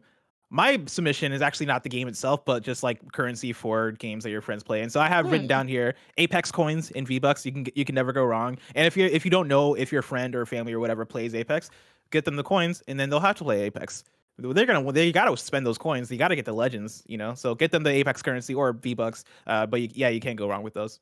Janet. I thought of Knockout City, but since it just came to PlayStation Plus, you could always swap that with a PlayStation Plus membership, or if they messed up and didn't download it, you could still like buy them the SKU either way. Hell yeah. A game to buy alongside a new PS5. Ratchet and Clank. I think it's like I think it need to be a game that shows off the power of the PlayStation 5. So for that, I think of Ratchet and Clank. However, it was already brought up today for some different recommendations. So I think if not that one, Kena Bridge of Spirits, because it looks awesome and it's also fairly affordable too. I think is it $40? Something like that. It's not 60. Yeah, that sounds about right. It's not 60 for sure. Yeah. So it might be nice where maybe you're trying to buy a lot of stuff and you could use one that's like a little bit on the cheaper, more affordable end. Hell yeah. My pick there is Spider-Man Miles Morales. I think that is the like in my mind it is so like attached, synonymous with the PS5 and the launch slate. And it's a very easy one that like anybody's gonna like Spider-Man Miles Morales unless they're me. But yeah, Spider-Man Miles Morales. I can confirm Kena Bridge of Spirits, $39.99 and then $49.99 for the digital deluxe edition. So there you go. Nice. A PS4 game for someone who couldn't get a PS5. Rip. I'm gonna go Little Nightmares 2. I feel like no one's played that game. I don't know why. It's really good. It's better than the first one. It's awesome. So there you go. Or another Zag for that. Crash 4. That's another one that I feel like kind of got overlooked. Like I think everyone knows it's pretty good, but I was stunned by how good that game was as a big platformer fan, and how much better it was than the like remastered trilogy that had come out. Like I adored Crash 4. It was so good. My pick is Hitman 3. It's one that I feel like people forgot that came out this year, but I think for like a game that is available on multiple platforms and like a big game for this year and a game that is like just fantastic and really fun to play, I think Hitman 3, you can't go wrong with it. You can knock people out with muffins in that game. You can knock people out with virtually anything in that game. Yeah, it's great. it's really fun. Barry, what's your pick? Guardians of the Galaxy again, since it's again hot off the presses. There is that PS4 version available, and I believe that whenever you buy the game for PS4, like you do have like a free upgrade to PS5 for whenever you eventually get a PS5. So I think that would be a perfect gift, especially since I got that as a gift for a buddy of mine recently who greatly appreciated playing that on the PS4 and is enjoying his time with it. So hell yeah. A PlayStation game you can beat in one sitting. For me, I'm going Operation Tango. Obviously, if you're gifting this, you have to be aware that the person has someone else they could play with. And again, this also was a PS Plus thing, so that might be another you have to know what their cadence is with consumption. But I adored this game. I feel like it didn't get enough love, but I had so much fun. I platinumed this, and I'm excited to dig into the DLC, which dropped pretty recently too. Oh man, I can't wait to get to that DLC. I've been wanting to do it for a while, but like I've just been busy, and I gotta finish whatchamacallit, House of Ashes with the same person Same. that I play Operation Tangle with. And so eventually I'm gonna get there. My pick for a PlayStation game you can beat in one sitting, The Forgotten City. You will hear me you'll hear me shout about this game from the rooftops. But I think it's a strong, like, if you really want to sit down and play it, you can knock it out in like 5-6 hours. And it's a very engrossing one that, like, it's really good. You've heard me talk about it. Time loop game is great. A PlayStation game coming out in November/December. So a new PlayStation game. Death's Door. It's great because we literally already know everything there is to know about it. A lot of us have already played it as well. I love that game, and I think it's going to make for a really fun platinum if you're interested in having an intriguing and like thought-provoking collectathon. My pick is GTA Trilogy, the definitive edition. You can't, like, everybody loves GTA. Maybe not everybody, but a lot of people love GTA. It's one of the most popular franchises in the world. And yeah, a lot of people are hyped about this GTA Trilogy Definitive Edition. And so I don't think you can go wrong with that. And then last one is a PlayStation in case you missed it. Demon Souls, fun for the whole family. So get someone on the laptop pulling up the hints. Someone else is looking at YouTube videos. But genuinely, I had a lot of fun playing this with other people, doing it on stream. And I think kind of when I think of like holiday gaming too, I think of a little bit more of a communal vibe. And even though, well, Demon Souls actually does have multiplayer options. So I think it has a little bit of that, and there's a lot to dig into, and it's definitely like a great one on PS5. So yeah, it's super fun. It was my first Souls game, and I finished it. So there you go. Hell yeah. My pick is Ghost of Tsushima Director's Cut. That is one that, like, if one, you are new to getting a PS5 or you somehow missed Ghost of Tsushima last year, it's one that for sure is ideal to pick up because it's a fantastic game. It includes more content for Ghost of Tsushima Legends. The game looks great on PS5, runs great. The DLC is great. And yeah, like, I mean, and I think that works both ways. If you don't have a PS5 and you have a PS4, you can get somebody the OG version of Ghost of Tsushima, and it's still a great game, right? Like, it's still one that works for that as well. And so, like, it's never too late to get back into Ghost of Tsushima. Janet, that's it for the PlayStation PS I Love You XOXO Definitive Holiday Guide by Blessing and Janet in the community. We've done it. Congratulations, everybody. Go out there and buy some gifts. But for now, let me tell you about patreon.com/KindaFunnyGames, where you can go to get the show ad-free. And speaking of ads, let us tell you about our sponsors.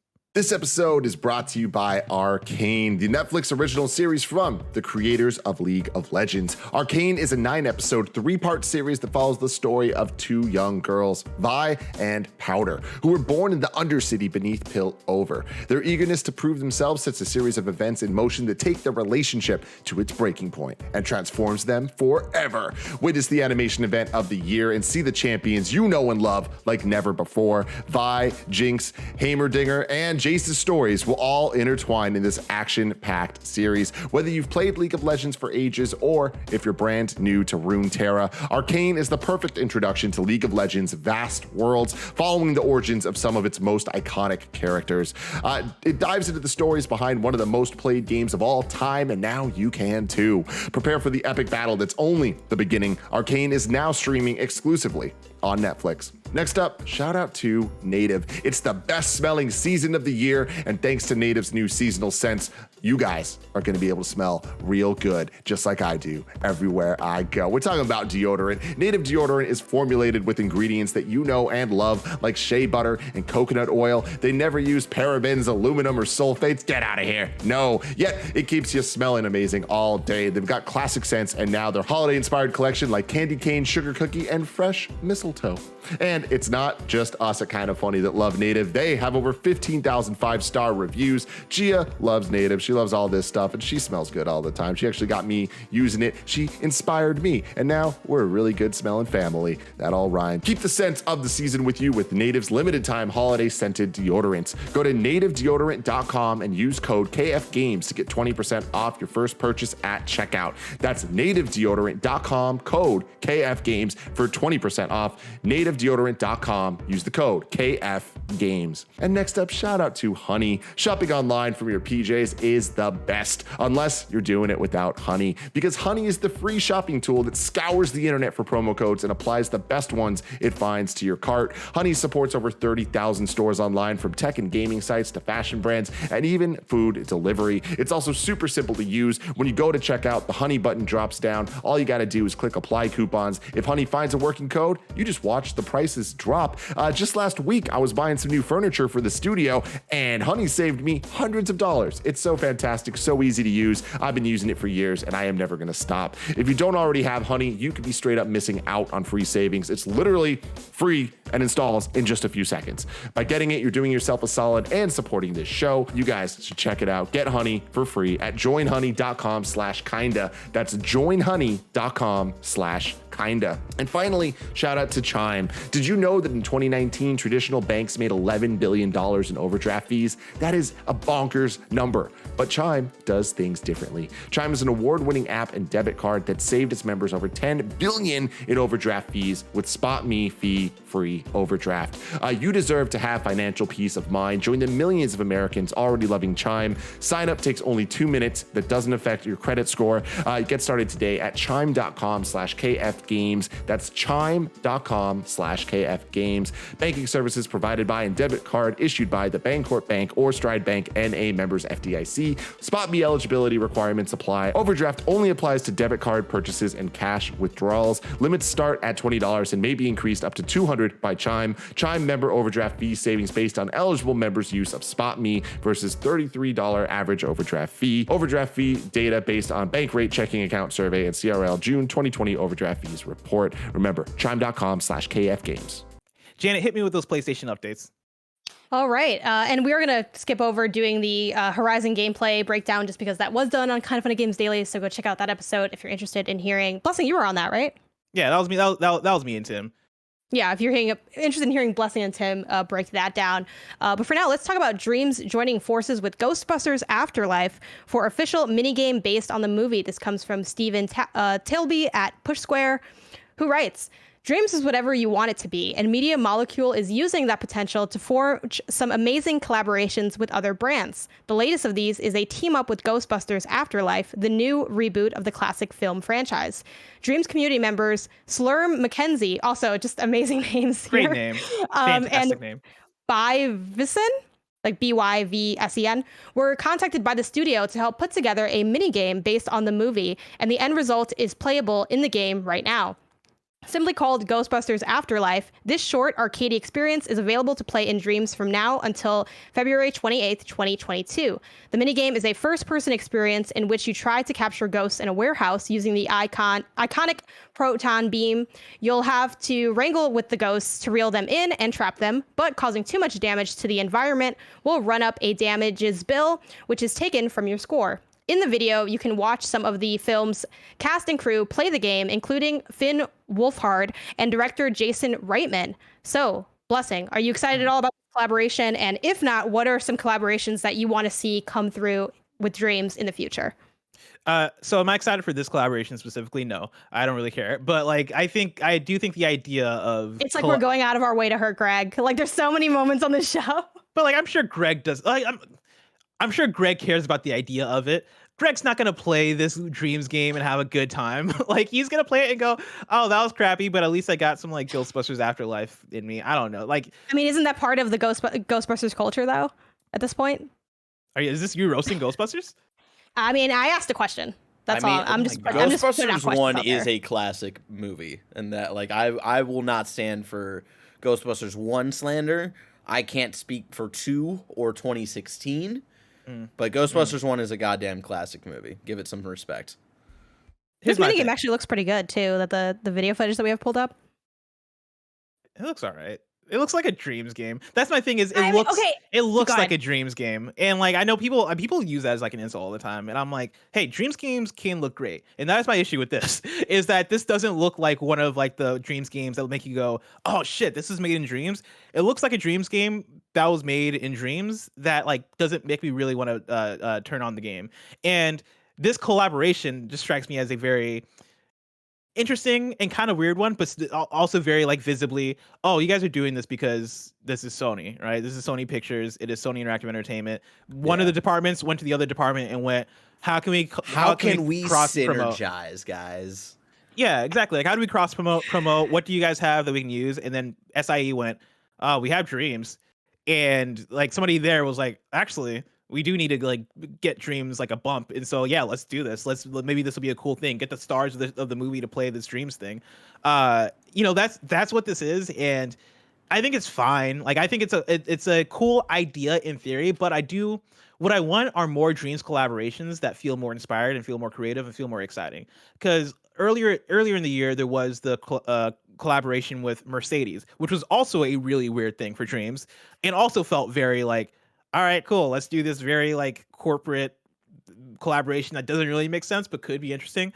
I want to see Dreams collaborate with like I don't know, man, like Cartoon Network, or like Dreams collaborate with like a games, like another PlayStation studio, like collaborate with Sucker Punch to make a cool Sucker Punch thing, or like make a cool Infamous thing with or make a cool like Killzone thing with Gorilla, right? Or an Infamous thing with Sucker Punch or whoever. I think the more inspired stuff could do really well for Dreams and the excitement around Dreams. Ghostbusters Afterlife is just such a weird one to pull for this. I will really quick. I just want to point out of like, this was recent because what they're filming here, right? Because they're like doing promo. It's weird to like see these two kids specifically here and then like look at the trailer of them. Like they look so young. Like they filmed this like 4 years ago. Oh my god, yeah. Like those two kids on the couch. Oh my gosh. Right there, and like that's them right there. And so it's just weird of like, yeah, they filmed this like 4 years ago, and because of the pandemic, it kept getting delayed. So like, they all look so much older than. That's just funny. It's just really weird. It's just something that stood out to me. Sorry. Ghostbusters After a Lot of Life. Oh my gosh, yeah, that's pretty trippy. I don't know. That's all to handle. I think for me, as far as collaborations, yeah, you're not wrong, and this seems like kind of an obvious push in terms of both platforms or IPs.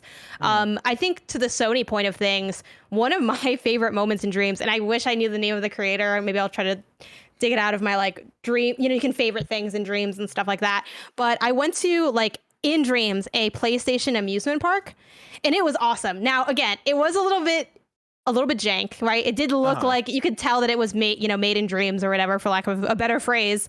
But the concept was so fun, and I really enjoyed it. Like I just had so much fun walking around the world, and like basically the concept of it was you like entered and they had like all these different, IP nods decorating the place, and you could enter these portals that would take you into the game, and then you could play those games. And I think that's a great concept. And if they just made that way more official, I think it could be so fun. Like thinking of what was the company that did like their show? They did their showcase digitally, I think, as well. They had like a sort of like additional like layer to that. I think doing something like that could be really fun, or even thinking of ways to like integrate or get creative with news and different marketing pushes. Like I think it can serve both things of wanting to be better in marketing and also wanting to create games that are fun and interesting while highlighting Dreams. Also, Dreams on PlayStation Plus when, like, please. Yeah, I think that'd be an interesting one, putting Dreams on PS Plus, because I don't know, like, I wonder. We talked about this forever, right? I think there's a way to do it to where, like, you can get people to buy Dreams by offering part of Dreams through PS Plus, or just making it free. Like, what if Dreams creations to play were all free, right? But you have to pay for the creation tools, or vice versa. Like, I think there's something there in terms of making it an exciting thing for anybody who has a PS5 can like log into Dreams as an app, and it works basically like YouTube for video games, where you're just going through and it's just like, hey, this is just a thing you can log into and play games made by other people, and it's only available on PlayStation. I think there's something there that you can do, but one, I think it will take a lot of work for maintaining that and supporting that. And also, like, I wonder at that point if they're just like, it's not worth it for the money, right? Like, but enough people have bought Dreams, and we want to sell Dreams over the generation, and so like we don't want to take away from that by doing another weird thing with it, or chopping it up and selling it and making portions of it free. I think there's an idea there though that they can rock with. Yeah, I'm curious as to and we may never really like know the truth of this, but like internally what the perception of Dreams is and its success or lack thereof, or where it could be better or what they expected. Also, before I kick it over to you for PlayStation picks, I'd like to bring up one extra thing that is not in this document. Okay, so I too, like you, have failed in that I did not draw a picture of Astro from Astrobot Rescue Mission. But okay, so this is something that I brought up offline, but for everyone listening, there was a PlayStation blog that went up that was Team Asobi artists teach you how to draw Astro, like the little robot. And I'm like, we should both use this blog post and try to draw Astro. But then in Blessing's like, oh, I'm like super busy this weekend, there's Extra Life and all these other things going on. And I'm like, oh, come on, it'll take like, 10 seconds. And then I myself also forgot to draw Astro. I was looking forward to seeing your drawing too. Can all three of us for next week draw Astro / the community can draw Astro? I don't know if we can think of a hashtag for this, but like I re-put the link, and then I can actually put the link in the doc here really quick. Simple blog post. It kind of reminds me of if you ever remember this, the Mario song. There was like a song on how to draw Mario that like broke down like the little pieces. It kind of reminds me of that, but yeah, I want that to happen. And then much like Chicory, we did the Chicory too, where we all put up our drawings. Let's do drawing Astro with whatever tools. It could just be pen, paper, pencil, paper. I'll probably just use my iPad because that's like the easiest thing for me to use. But yeah, draw Astro, see how it comes out. Bear, yeah, can you scroll through a little bit? Because right now, if you're watching the video version, Bear is showing what some of this draw Astro thing looks like. And here's the thing. You had dropped it in the Slack of like, hey, we should do this for Monday. We should draw Astro and show our results on the podcast. And my thing was, oh yeah, I'm super busy. I'm not gonna have time. But when I finally looked through and saw how simple it was, I was like, oh damn, maybe I could have time. I ended up not having time. But I also didn't have time. I'm down to try, with the caveat of my artistic skills are terrible. I cannot draw for shit.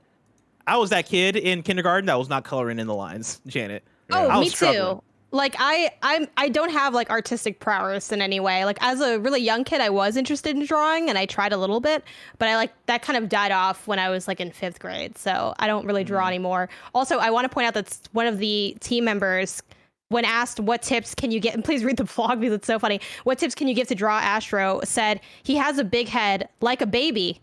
Make sure his head looks big enough when drawing him. Like, this is so, like, the content here is so good. Like, please, if you're out there listening, draw Astro based on this blog. Show me your drawings of Astro. And you know what? Tweet us your drawings. I'll make it. Let's make it our hashtag PSILOVEPHOTOMODE for this week. Hashtag PSILOVEPHOTOMODE is your drawings of Astro. All right, we'll do that. But Janet, one, good pull on that. 2, it is time for PlayStation picks. Of course, this is where we highlight a few of the cool looking games coming to PSN this week. The big hitters are as follows, right? We got Disney Classic Games Collection for PS4 Tuesday, November 9th. Grand Theft Auto, the Trilogy Definitive Edition for PS5 and PS4 on Thursday, November 11th. And then the Elder Scrolls V Skyrim Special Edition for PS5 coming Thursday, November 11th. Finally, a way to play Skyrim. I know. I've been waiting, Bless. It's been so long. It's been 10 years, Blessing, since it's been out, and I've been waiting for a way to play it, finally. Jokes aside, like, any of you guys booting up Skyrim? Fuck no. Well, probably not, but I think if I ever were to, this might be the way I do it. If I had time, I'd do it again. I've Skyrim, I've booted up twice now I've, like, started playing twice, and I get 20 hours in both times. If you want to hit someone up who's definitely going to start it up, Blessing, hit up Snow Bicycle Mycicle. Is he doing it? Snow like Chemical Romance? He talks about it all the time. He started Skyrim so many times. Yeah, that would be, he would be a good one to hit up. Skyrim is one of those games I don't mind like restarting, just because the game pretty much lets you kind of do whatever the fuck you want, like in terms of the quests you go on. That my second playthrough looks so different from my first playthrough in terms of that first 20 hours that I played. That like my third, I'm sure if I started up again, I would just go in a different direction and do. It's wild that it's the 10-year anniversary in 3 days. Oh my god, I feel so old because of that. That's the whole I feel like that's like the whole reason why they're releasing it this week, right? Because it's the 10-year anniversary, which is I remember like all of my friends in high school being like stoked as all hell for this when it came out. I remember this game ran like shit on PS3. It was not great on PS3. Yeah. I think that was the first time I remember tried to my play friend it. Annie, who had a PS3, was like super not stoked with how it ran at launch, and I think it came out on PC like at launch too, right? Because I think my friend Vinny was the one who was playing on PC, and he was like, "This shit is great." Yeah, I'm actually really curious to see how it runs on PS5 because I've not looked too much in the special edition because this one really snuck up on me. But if it has the like ray tracing and the performances and like all the stuff that I like, if it has like dual sense integration, I'll try it out. It sounds fun. It sounds like a good time. In terms of actual picks for this week, we only got one, Jurassic World Evolution 2. That is coming to PS5 and PS4 on Tuesday, November 9th. Jurassic World Evolution 2 is the much anticipated sequel to Frontier's highly successful Jurassic World Evolution. This bold new era in the Jurassic World Evolution game franchise builds upon the groundbreaking and immersive 2018 management simulation. And so I know there's a lot of Jurassic Park fans out there and a lot of people who are fans of like the this type of game. I remember like watching a friend play this a long time ago. I forget when Evolution 1 came out, but I definitely sat and watched a friend play quite a bit. I think it was 2017. No way.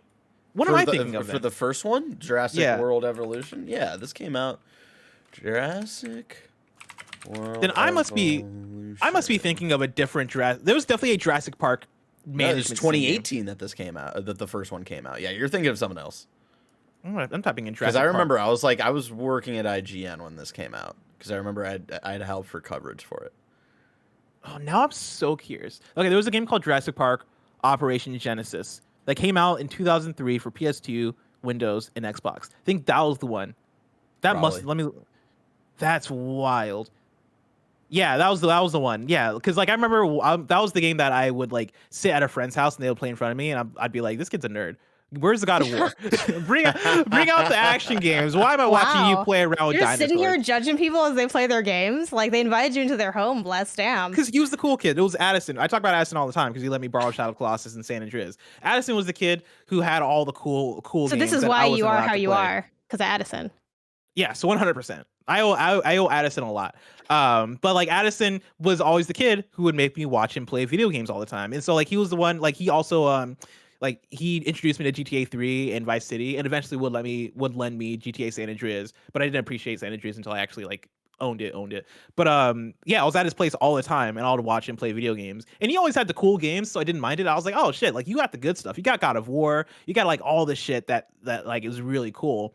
One day I went over and he was playing this Jurassic Park game, and I remember the whole time being like, Addison, what you doing? Like, what is this? Like, you're scaring me away right now. I'm about to go home. I'm about to go home and play, like, whatever the fuck I'm playing. Spider-Man 2. I don't want to watch you play Jurassic Park Operation Genesis or whatever the fuck. But yeah, if you're into Jurassic World Evolution, boom, there you go. Your nerd game is here. Janet, yeah. I don't know why I'm going after Jurassic Park games. Yeah, I mean, you're just out here. You know, I'm gonna play it like later today or start digging into it. It comes out, I think, Tuesday? Yes, tomorrow. From today's recording. I'm excited to check it out. I like management stuff. So far, like the Metacritic of this one's fairly high. It's at 85, but it's also only based on 4 reviews.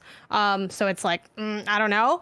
But it seems like people are liking this one more than the last one, which had like a much lower like overall feedback in terms of reviews. So we'll see. I don't know. I'm lightly excited. I'm down for the pick. I'm excited to hear what you have to say for it. I'm like, I don't have actual like beef with Jurassic Park whatsoever. Management good, dinosaurs good. I'm like, okay, we can have like a bunch of animals walking around. Like, we'll set up a popcorn stand. I don't know what this game is. I'm excited to dig into it. Yeah. I ain't got no problem with Jurassic Park. It's just the fact that you can pay me to sit down and play this game. You kidding me? Really? No, okay. First of all, that's a lie. I feel like you could be paid to sit down and play most games. It's my job is to be paid and sit down and play games. And if Greg Miller came to me and was like, "Hey, listen, the audience loves Jurassic World, except for Days Gone. Like, why is that the line in the sand?" If Greg Miller came to me and was like, "You have to play Days Gone," I'll do it.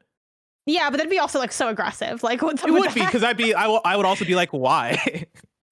But if there was something, if the algorithm loved this Jurassic Park game, Jurassic World Evolution 2, the algorithm absolutely adored it, and Greg was like, "Hey, we're gonna get 50K on YouTube off of this. We're gonna get like the podcast subscriptions are gonna go People way are up. lining up to see it. If you review this game for us, they want blessings of you specifically, nobody else. I'll look Greg Miller in the eye and go, no."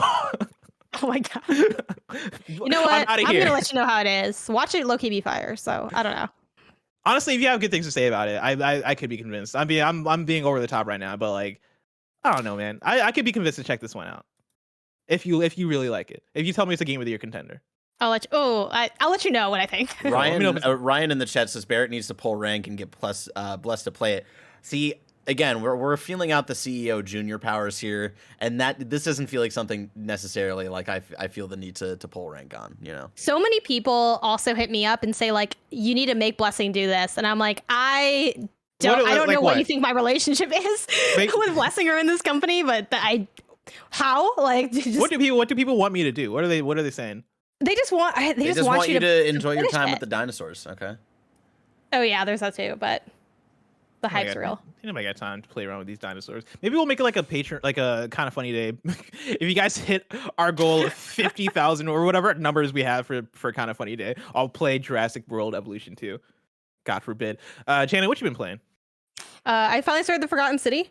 I'm pretty early in. I only played like 2 hours of it, and so far I am slowly warming up to it. I'm not in love with it yet, but I am. It's short enough that I feel like I'm gonna just see it through, and I think I actually might restart because since it's a like somewhat mystery deduction game in addition to being a time loop game, I think my boyfriend would really enjoy it or potentially enjoy it. So I think I might just play with him, even though it's a single player game, and sort of make the decisions and run through the mysteries like together. It's finally like where I left off. It's kind of starting to get a bit more spicy. So I'm like, okay, I kind of see what's here, and I kind of get a sense of like the lay of the land and everything. So it's the jury's still out for my opinion on that game, but I'm down to finish it on everyone else's recommendation. And then not PlayStation, I've been playing Unpacking, which I'm gonna label as a PSP, port this to PlayStation. Yeah, it's really fun, and it controls really well on console. I was very shocked because it's on a couple platforms. I believe it's on PC, Xbox, and Switch. I think that's everything that it's on currently. And a lot of times with the point and click thing, because it's all about, you know, unpacking things, the point and click action on a console can be kind of rough. Like I remember playing, again, 12 minutes on console, and the point and click action was a little bit difficult to get a hold on, but I was so impressed by how this was made. So I think it would totally do well on PlayStation and would be a really fun platinum too. And then also non-PlayStation, dig into Forza, but that's most of what I'm in on. I definitely will finish House of Ashes, but it's TBD on when I'll finish that because it's a co-op thing. Mm-hmm. And then I just need to reorganize some of what my next chunk of time looks like. I will say I'm going to try to finish Uncharted 4 at least before the year's done, because I'm playing that with my brother as well.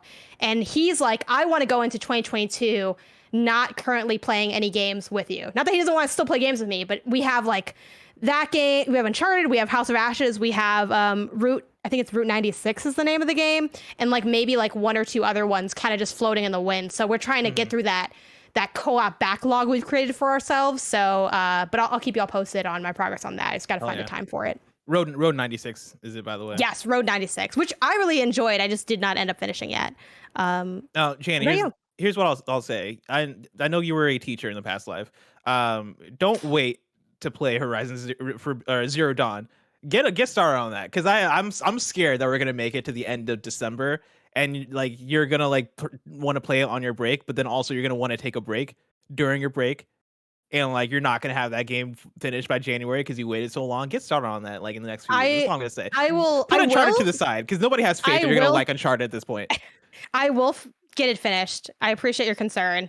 And I will start earlier than normal because I want to get in a better habit of this stuff, because since I have the capacity to crank stuff out, sometimes I just let that happen to myself. But I don't want to live that life in 2022. Like too often I've had, but oh, look, code came in earlier than I thought. What if we waited several days because we can? And then it's like, oh, now it's bad again.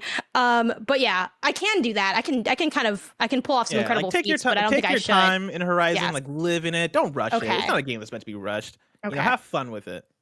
I'm either going to get to it this week or next week, I think is my plan. I think. Yeah. I don't know. It's weird. There's a lot going on. I'm going to get to it. When we talk next, I will have started it. I think at least might just be a good idea just to get at least one session in, start the ball rolling. So in terms of what I've been playing, Janet, I got to issue you an apology, because last week we talked about Wales Interactive, and like you were talking about how much you liked. Was it Late Shift? Is that the one you really liked? Yeah.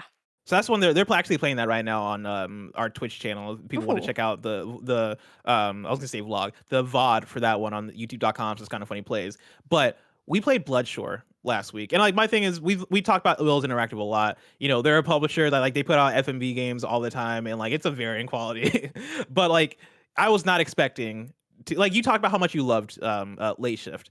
And going into Bloodshore, I was like, this is one I'm excited to play because it looks campy. It's battle royale. It looks dumb, and I can't wait to play it and for it to be completely garbage because I did not have the faith that Wales Interactive could put out something that like got me in on like this is actually a really good game standpoint.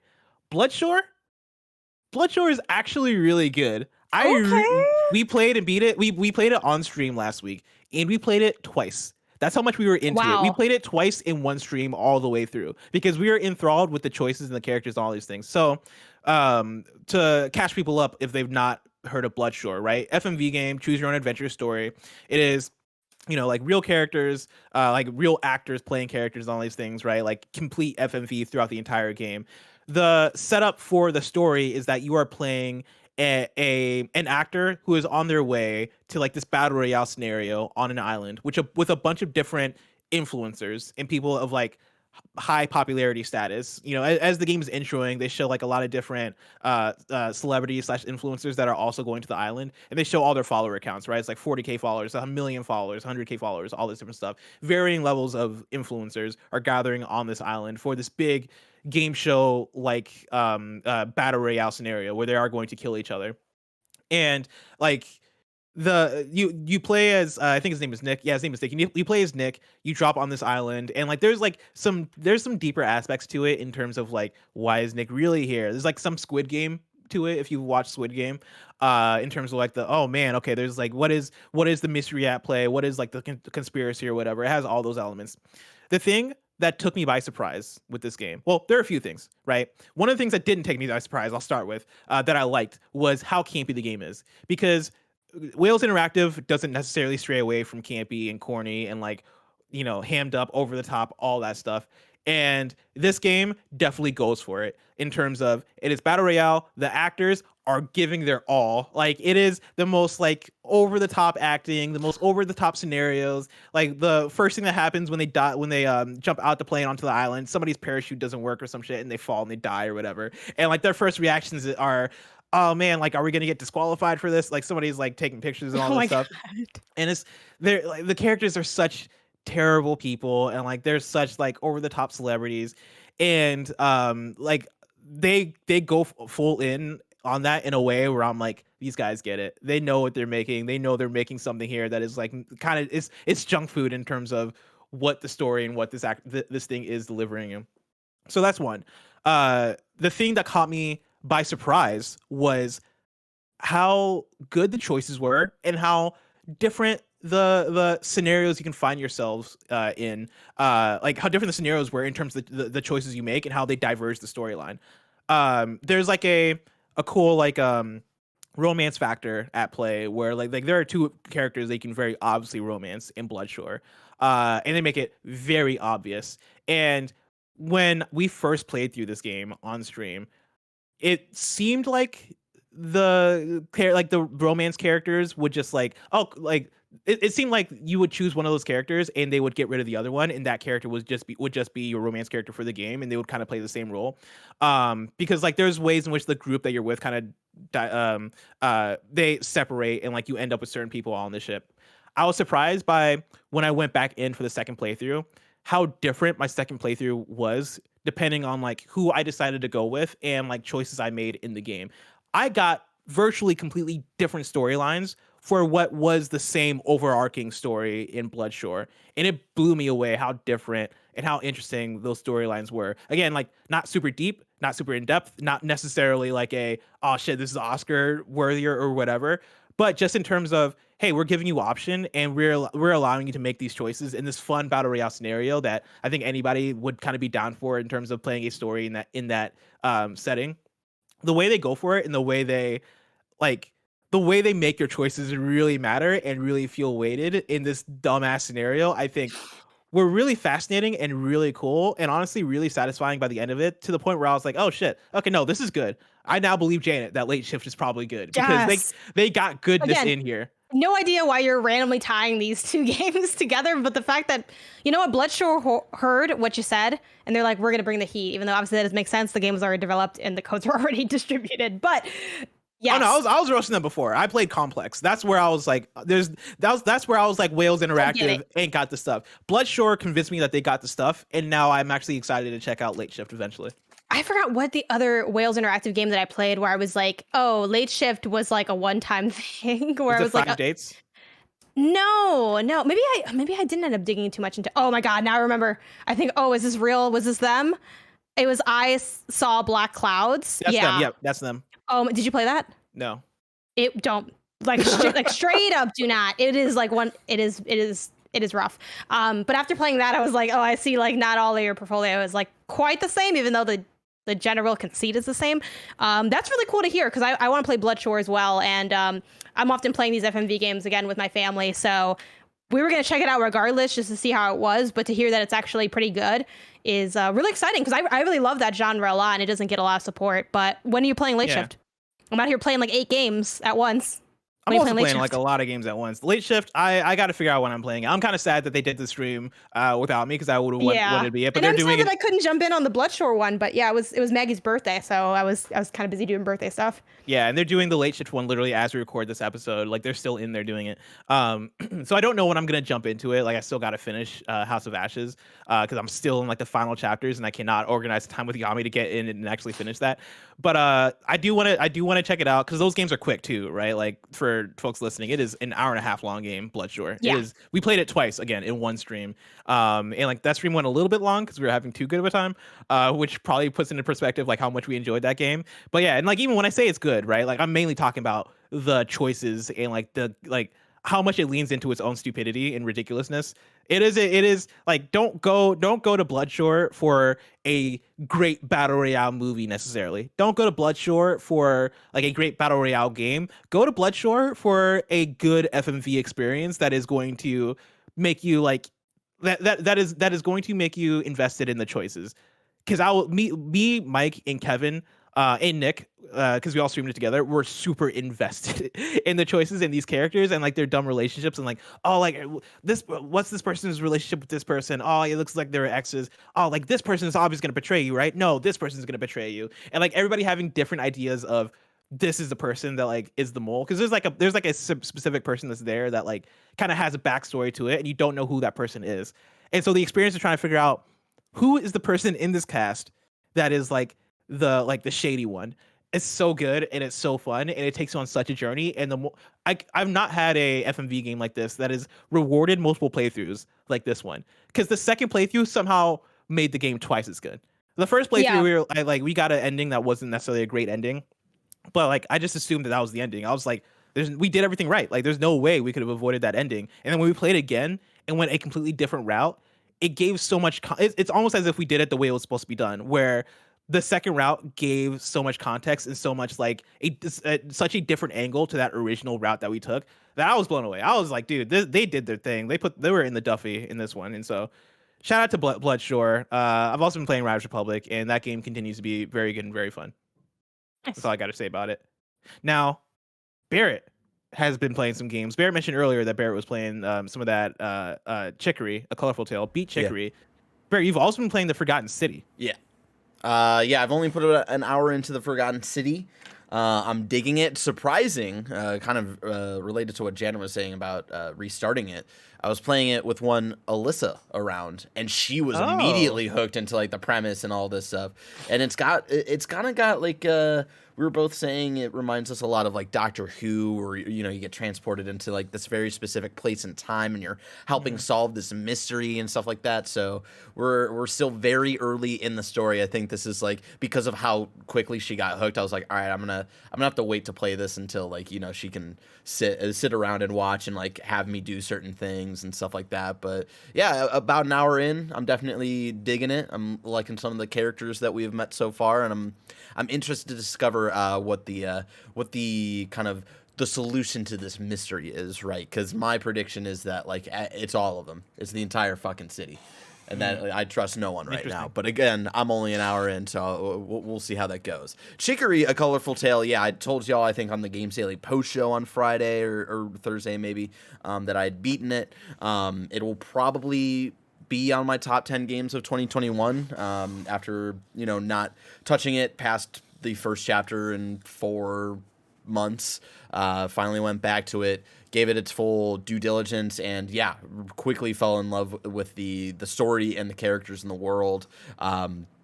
Going into chapter 2, which I think chapter 1 didn't fully pull me in, wasn't hitting at the time, but like going into chapter 2 and not really knowing where the story was going to go, and immediately getting the fleshing out and meeting some certain characters, I was like, oh, this is much more interesting than I thought what this game was going to offer me. I think it's such a poignant, emotional story about, imposter syndrome. Yeah, imposter syndrome, kind of intergenerational pressures that generations put on each other, past generations putting on newer generations, and kind of the reverse of that as well. And just I really fell in love with the characters, even my pizza. Right, I really fell in love with like the main character and their relationship with everybody, and like learning about the family, and maybe the main character is half raccoon. I'm still a little unsure about that, but like meeting the family and stuff like that, because the dad is straight up a raccoon. I'm just throwing that out there. It's weird as hell, and it's never addressed. Everybody else in that family, I never noticed that. I never thought about that. Dad is a raccoon. Yeah. We gotta we'll don't get look into too the close lore. Into it. I don't know. We gotta get into the lore. Or maybe like but the mom's a dog too, and the sister's a dog. But this dad, raccoon. Maybe dad came into the picture like after that. Maybe stepdad. Their original father. Yeah. And passed away. And so I really enjoyed all of that. I would say the thing that will probably make it on my lower end of the top 10 games of my favorite top 10 games of this year are the mechanics of it. I do really love like when you get into the Zelda overworld stuff, and like you're solving puzzles and stuff. There were a lot of things where you have to like move around and move your paintbrush at the same time. Like there's things like the boss fights where there's one where usually you hit a boss with your paintbrush, but then there's one where it's like you have your paintbrush and then there's a paintbrush that reflects what your paintbrush does, and you have to hit the boss with the reflection, not the actual paintbrush. And like doing things like that while also trying to avoid attacks, like in boss fights, and there's like even similar things that like I don't think were super well implemented in just like puzzles and stuff like that. Like that kept getting a little frustrating. Of like there's the little orb that you can blow up if you like put paint on it, but then you have to like move it around, and the way you move it around is like really awkward, and just like little things like that mechanically that like definitely drove me insane a little bit. But the story is so good that like I was like able to accept it. I'm not looking past it, but I'll accept it for now. So I think the boss fights are probably one of the weaker elements of that game. But thematically, they're so cool. And that's like the struggle. Part. Yeah. So overall, Chicory, very good game. I'm sad nobody talked to me about it, of playing it at all. If only somebody talked about Chicory, I'll have to make a note for it in the future. If only anybody told Jan and I about Forgotten City. If only. When you guys both beat the Forgotten City, we got to do like a post-show spoiler cast if you guys want to do that like next week or in a couple weeks, because I can't wait to talk to you guys. Another game, like what is this pile of games that I'm being handed to You're getting homework. That's what happens when you join PSILOVEYOU. This is like a freaking decathlon. This is like y'all took that Thanksgiving shit to heart. It's like this is a feast of content. A feast. You know what? Content. I got it. I can do it. I used to do guides. This is fine. See, you missed out on I just have to play it. I don't have to describe it in detail. You missed out on the era of PSILOVEYOU when we first brought back the show, where we were doing I forget the name of the segment, but it was like when PlayStation blog had the drop. Yes, and I every forgot week the name of it too. we would pick a game from the drop to play, and then come back with our impressions. That was a ridiculous segment. Yeah, that was. I miss that stuff though. That's all. Like that was that's a lot of work. Like getting the codes alone for all those games was work, let alone actually playing them and having impressions every single week for PSILOVEYOU. I missed that segment a little bit, but that is why I have this next segment called Building the List, which is our ongoing curated list of our favorite indie games and downloadable games from the PlayStation Store. I bring a game, Janet brings a game, we add it to the list along with the audience. Audience brings games as well, and we build a list of 100 games. Right now we're at 16 games on a list, so we're getting there. I can start off. my list, or my game that I'm adding to the list, is Gone Home. It's a game that I'm sure every listener of this podcast has probably heard of, but in case you haven't, it is a first person walking sim where it's an early walking sim too. This is when walking sims were first starting to gain walking sim. Yeah, this is when they first started to gain momentum. You show up at your home. I forget if you're like coming from school. You're basically coming back home. And You're overseas. And I think you're overseas, and your house is empty, and like it's kind of spooky, and you're like, okay, what's going on here? And it's one of those games where you are finding a lot of like notes, you're finding a lot of like artifacts left behind, and you're trying to piece together what exactly happened in this house. And the way that game comes together, I've beaten that game probably about three or four times now, and every single time I think the story of it has been fairly impactful in terms of the subject matter they're speaking to, the way the story unfolds, the places it goes, the way that it kind of like presents itself as one thing and then over time kind of unravels and you kind of understand what this is.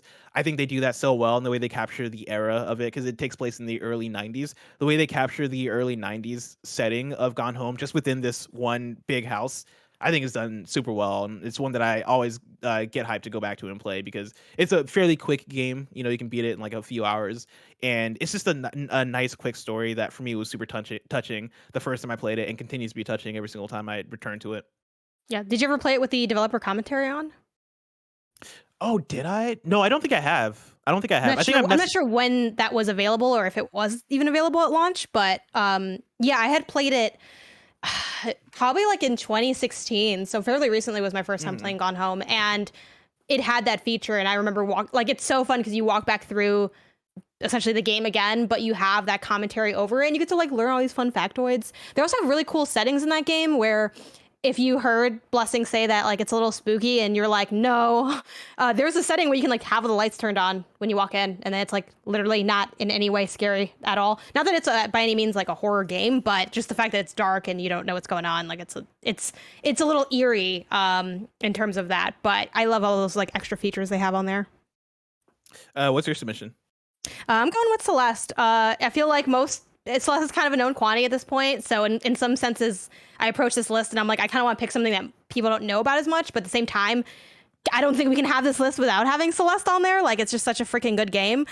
Incredible platformer, stunning music, great story. So like, again, it's really like firing on all cylinders in a way that I think is rarely done in games. Because again, usually there are little gripes here. Nothing's perfect, but this gets real close. And I love it as a grueling platformer, but also it has a bunch of really cool accessibility settings that allow you to cater the difficulty to exactly what you need and want.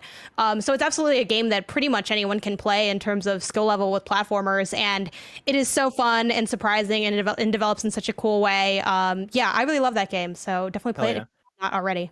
Yeah, Celeste is like an all-time classic indie game at this point. It is fantastic, and yeah, I think I love this list so far because this list is we're looking for must plays, hidden gems, and anything in between the two. And I think Gone Home and Celeste are definitely like must play indie games, and like it gives such a personality to this list that is filled with other things like What Remains of Edith Finch, which I would say like built off of a lot of what Gone Home established. And I'm sure but even Chicory is another one that like Chicory has the same composer. Lena Raine worked on both Chicory and Gone Home, and I think there's a lot of lineage in some of these classic indie games that I'll call them at this point here that feeds into a lot of other one of these. And so yeah, shout out to those games. And also I love that last week a few people pointed this out that our picks last week for building the list were The Pathless and Abzu. And we never mentioned that those are the same studio. Yeah, it's so funny because I even mentioned the developer, and like I was, sometimes obviously I know these games pretty well. So like with Celeste, I'm like, I'm just gonna throw that up there. I like know everything about that. It's fine. But with Abzu, it'd been a while, so I'm like, let me read like how do they describe their game, et cetera, et cetera. So I even had like the developer and everything there. And that I thought that was really amusing too. One quick thing before you pull in the listener stuff, we have a slight thing to fix on the list. That? Okay, so and also this was flagged to me a while ago, and I just forgot to mention it to you. A short hike we have to temporarily like gray out because it's actually not out on PlayStation yet. It got announced, but it just didn't show up. It's set for fall, but I don't know what's going on with that. I mean, I feel pretty confident that it will probably be here like any second, but we should probably just like leave a. Is it officially announced? Yeah, it was announced. Yeah. Oh, if it's officially announced, I say we leave it because like it's gonna be here.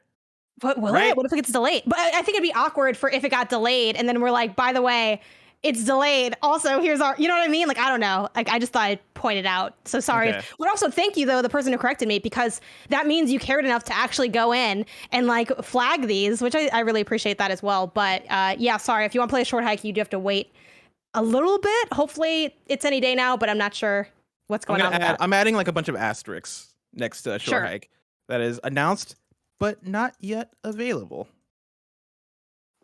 Cool. We've done it. We did it. Oh yeah, dude, I could have sworn that was out. That's a really good I call. thought, because I mean, like no one corrected me until like way after the fact. They're like, by the way, this isn't out yet. I'm like, oh my God, I'm so sorry. I really thought it was already out. Yeah, but like to the Abzu and Pathless thing, like the funny thing is I knew they were the same studio, but I like it for some reason in the moment my mind didn't click it. I think because it's been a while since I played Pathless, like it's been a year. Like so somewhere in my mind when we were talking about both these games, I was like, oh yeah, these games have like a big thing in common. I think I assumed that it was the Journey lineage, but I didn't clock it in my mind that these were both literally the same studio that like not worked on Journey, but came from that same team that like I believe like came from that game company to then work on Abzu and then eventually work on the Pathless. And I think all these games are scored by Austin Wintory too, which shout out to Austin Wintory because that man has some great soundtracks. Of course, y'all can write in with your submissions for building the list. We got a couple here that I'll pull. Ryan Paola Higgins writes in and says, Temtem. This is a must play for any Pokemon fan. Taking inspiration from the original Pokemon games, Temtem has been made for Pokemon fans by Pokemon fans. Still in beta, this game is slowly building its islands and monster list, but it is great fun. That's one that I want to get back to. I played a little bit of that on launch day, but like I just didn't stick with it just because I think one, those other games to play with, and also it seemed like it was in beta when I was playing it. I was like, cool, let me give this thing a little bit of time to like grow and develop before I jump fully into this. But I like that pick. Temtem is a really good pick. And then Tom Blackburn wrote in and says, The Vanishing of Ethan Carter.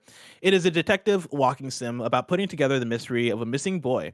The use of photogrammetry for the environment does a great job in selling the magical realism genre since the images are pulled directly from a real environment.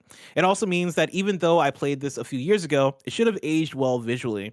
If you like walking sims, The Lovely Bones, What Remains of Edith Finch, or Polish narrative games in general, you should give it a shot. And yeah, that's speaking of games that take influence from Gone Home, right? Vanishing of Ethan Carter, I think, is another one of those. And so thank you for that, Tom Blackburn. Jan, have you played either of those? Of Temtem, I have played a little bit of it, but much like you, I was like, maybe I'll come back later, and then I just haven't gotten to it. The Vanishing of Ethan Carter, I have not played, so I'll have to check that one out. I'm excited to play the things on here that I either haven't played or haven't spent much time with it. Yeah, I feel that. But yeah, we got 20 games now, so we're a fifth of the way there. We're a fifth of the way to building the list. So thank you all for your submissions. There's actually, I love looking at the PlayStation or PS Love You XOXO submission form because people are super into the building the list segment. Like people continually write into that segment with like a lot of good suggestions. And so keep it up, everybody. Janet, we got one more segment for the day. Hashtag PSILOVEPHOTOMODE. Quite a few weeks ago, you had reached out to the community to submit their Death Stranding Director's Cut photo modes. Take it away. All right. So yeah, we have these photo modes. The first one I want to start with is one of the runner-ups. Card Me HD is the handle on Twitter.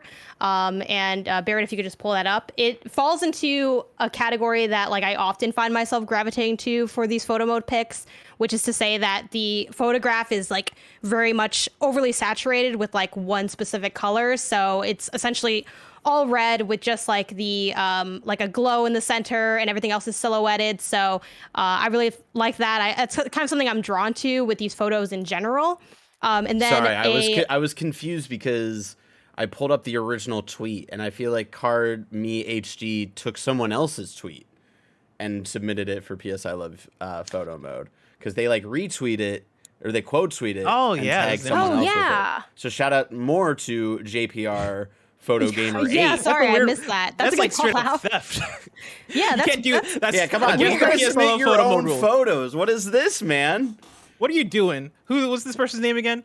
Card Me HD. Card Me HD. Yeah, I had yeah, sorry I missed that. Thanks for pointing that out. I had assumed that it was someone who had like posted, and then like sometimes I do that when I like post stuff on Twitter and then I can't write on it, I'll just like quote tweet it. So that's weird. Don't do that. Sorry for that slight oversight. Make your own creations and send them in. We want to see your creations. But this shot right here, still dope, still very dope. Oh, yeah, it's really good. Okay, one that doesn't have that problem, I hope. Also, please don't. Now I'm scared. I'm like, please don't be like reposting people's stuff without their permission. A different runner-up I have is Almeid Hanji, who has a couple photos that they sort of submitted. They had like a series of them, one of the highway shot. There's one of a sort of grappling shot as well. So really digging into like that extra content. And then my favorites are like some of the last two that are here, which are sort of more environmental compositions. I especially like that final shot they have with Norman Reedus sort of in the water, and it kind of has this fun glow to it, both in the foreground and the background. And I also like that it's not a centered photo too. I really like stuff that's a little bit off-centered or leaning into that rule of thirds as well. And then the final one I want to wait, let me make sure. Okay, this one fell into the same thing. I got so scared. The final one I want to give a nod to is Raccoon21 ACR, who did the thing that I mentioned where they like posted it once and then they quote tweeted it to kind of highlight it. Yeah. But they have like these two very like posterized shots, which I think are just like really cool. They're kind of leaning into like, I think the cinematography of what like the game offers. And I think especially looking at glancing at like Blessing pointing out that art book earlier, it reminds me of something that could easily be one of those highlighting sort of the beauty of the game. So again, thanks to folks who went ahead and did that hashtag PSILOVEPHOTOMODE to highlight their creations. I'm constantly really impressed, and I really want to try my hand at doing more video game photography stuff myself, but the tinkering stuff, like I just find it so hard to like tinker with it just right. And there's so many like impressive digital photographers out there really putting in really amazing work. So again, shout out to that. Hell yeah. Yeah, mine is like finding the right game, because a game will come through every now and then that where I just get obsessed with the photo mode, and Ghost of Tsushima is for sure one of those where I have so many screenshots from Ghost of Tsushima, and I was going crazy tweeting all these screenshots, and like to the point where I was like, I must be insufferable right now because I am just tweeting screenshots of this game nonstop. But it was just such a hot game, and so yeah, like I like to get in my Duffy when I feel like when I get a good game. Kina is one that I wish I took more photos of. You know, like there are those games that do come through every now and then where I'm like, man, I wish I should have spent more time. Taking I was just trying not to die in Kina. Like it's really pretty, but I'm like, I don't have time for this. It's too stressful. My pick for hashtag PSILOVEPHOTOMODE, I actually have two picks because we had the impromptu one of the Astrobot drawings. And so the Astrobot drawings are going to be the pick for next week. And so go to go to the PlayStation blog, find their post where they tell you how to draw Astrobot, and then tweet it with the hashtag PSILOVEPHOTOMODE. So that's first and foremost. The second one is going to be an ongoing one because PSILOVEPHOTOMODE we like do like every few weeks anyway. You know, like not every segment is a segment we do every single week. I try to mix and match, that way we get to share the love, because we don't always get to other segments like the like trophies and chill, and like, you know, we have like reader mail that we don't do as often just like by itself as a segment. And so I want to start rotating segments a little bit more so that we have more time to like get into like all the other cool submissions that we have for the show. And so the ongoing photo mode for a while is going to be the Horizon Zero Dawn photo mode, since we're doing the hashtag PS We Played This. And so as you're replaying Horizon Zero Dawn, for folks out there who are participating in that, feel free to get in your photo mode bag, tweet your hashtag PSILOVEPHOTOMODE for Horizon Zero Dawn, and we'll get there when we get there, right? Maybe it'll be next month. Maybe it will be till January. We'll see. But for now, in the immediate time, we're doing the Astrobot drawings, and we'll probably do that next week for hashtag PSILOVEPHOTOMODE. Janet, before we go, where can people find your work?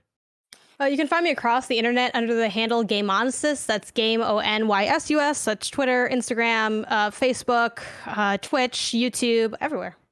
Hell yeah. Remember to get in those drawings. And remember that this has been PSILOVEU XOXO, your PlayStation podcast. Each and every week we get together and talk about the hottest topics in PlayStation. We've got a Patreon post show for those that are subbed at the silver level of patreon.com/KindaFunny Games. So stick around for that. Otherwise, until next time, peace out.